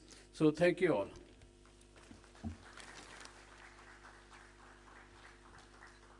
Thank you, sir. So with the due permission from the chair, there is a permission that one of our awardees was left, so she wants to be honored from you, sir. Dr. Rajvinder, Poster Presentation Award.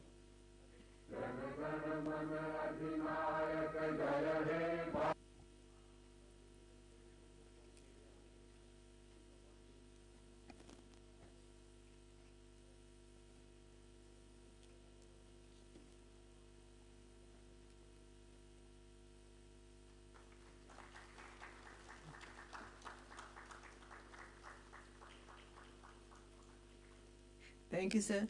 Now I request Dr. Vijay Kumar to propose a formal vote of thanks.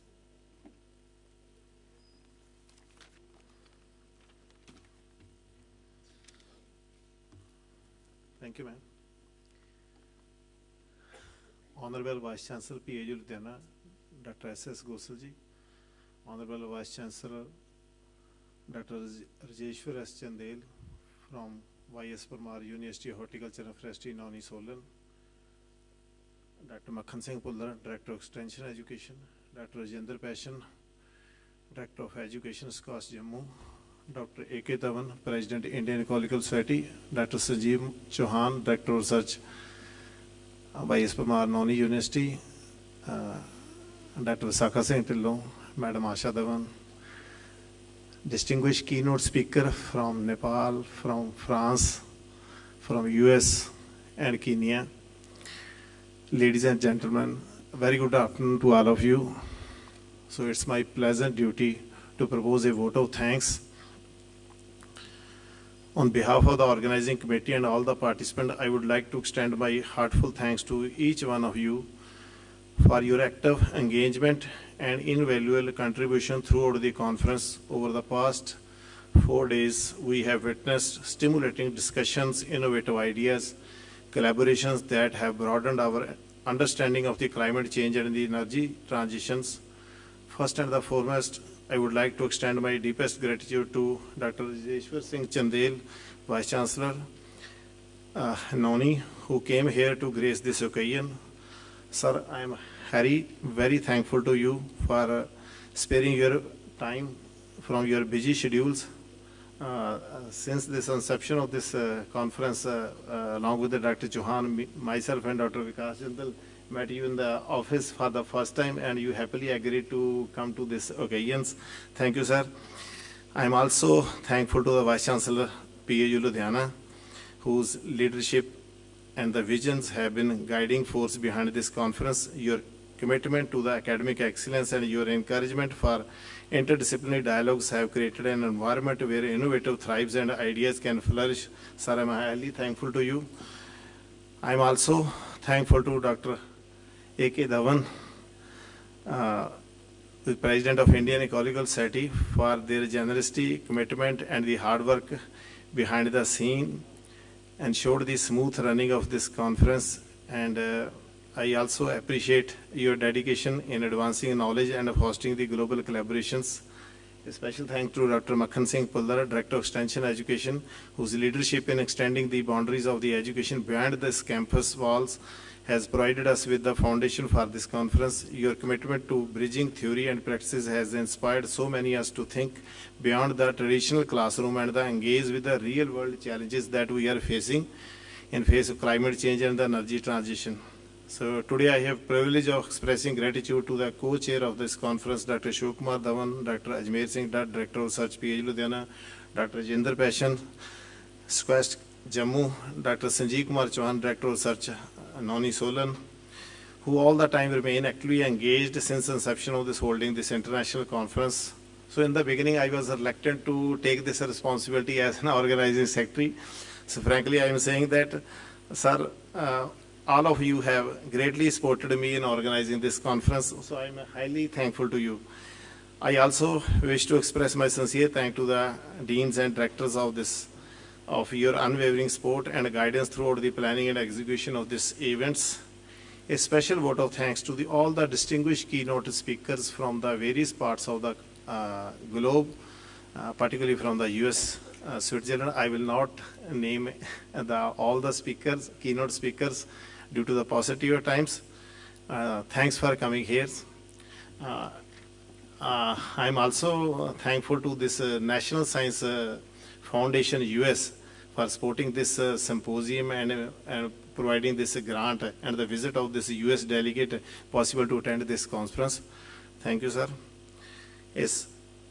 To our colleagues from the university, both near and far, your contribution have added tremendous value to this gathering. Each of you has gathered insight and finding that are critical to the advancement of our field, and we are grateful to your active participations. I would like to thank Dr. Vikas Jindal and Dr. Jaspal Singh, two of my best friends, for every kind of the sports I needed, and they provided me all the time. A special thank to Madam Manmeet Bharat Bullar and Madam Paramjit Kaur and their team members for making a beautiful stage arrangement on the inaugural function, as they worked hard even during the odd hours and maybe during the night up to 12 night. I am also thankful to Dr. K.S. Sangha and his team for presenting a beautiful cultural program on the inaugural day of the conference. Special thank to the convener and team members of the Hospitality Committee, Accommodation Committee. I can't name all the names, but some of the convener and their teams, Dr. Vinders, Dendu, Amit, Pankaj, Sompal, Devinder, Manoj, for their hearted contributions and the smooth conduct of this program. I am also deeply grateful to our sponsors, BASF, UPL, Rasi Seed, co-sponsor INSA, Saratan Tata Trust, Sajanta, Cortiva, Dhanuka, Eppendorf, Tata Rally, Sumitomo, whose unwavering support made this event possible. Finally, I would like to acknowledge the dedication of all the organizing committee members, volunteers, and the staff who have worked tirelessly to ensure the success of this event. Behind every successful event, a team of the dedicated individuals working tirelessly to ensure everything runs smoothly. So your hard work and attention to details have not gone unnoticed, and we are deeply appreciated for your efforts. As we leave this conference, we carry with us not only the knowledge we have gained, but also the invaluable connections we have made. This gathering has shown us the power of international cooperation, the importance of sharing ideas across borders, and the potential we have as an individual and a global community to address the pressing issues facing our world today. So let us continue to have the conversation that began here and seek out new opportunity to collaborate with each one, and remains committed to the shared goals of the innovation, progress, and social goods. The future is shaped by the partnership we build today, and the knowledge we gain will be the foundation for the breakthrough of the tomorrow. So in the closing, I want to thank you once again, one and all. I am also thankful to the press and the medias for covering this whole of the events for the 4 days. I am confident that the impact of this conference will be felt for the years to come. Thank you all for your contribution, your dedication, your commitment. Let us continue this journey for the exploration, discovery, and cooperation as we return to our respective institutions. Together we will continue to make strider towards a brighter, more interconnected future. Wishing you all a safe travels, and look forward to seeing the fruits of our collaborations in the year to come. Thanks, one and all. Jai Hind.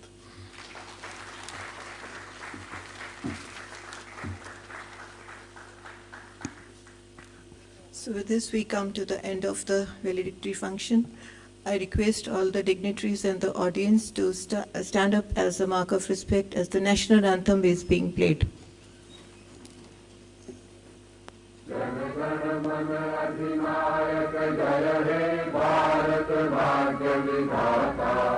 Punjab Sindhu Gujarat Maratha Dravida Utkal Ganga Vindhya Himachal Yamuna Ganga Utkal जलधि तरंगा तब शुभ नामे जागे तब शुभ आशीष मांगे गाहे तब जय गाथा जन गण मंगल दायक जय हे भारत भाग्य विधाता जय हे जय हे जय हे जय जय जय जय हे।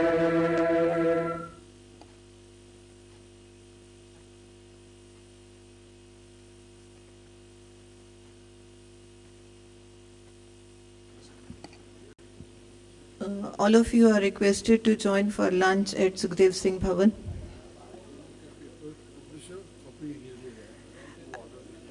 And the authors whose papers have been published in this issue of Indian Ecological Society, they are please requested to collect their copies from here only. I request all of you to please come forward for a group photograph also. All the delegates, please come near the stage for a group photograph.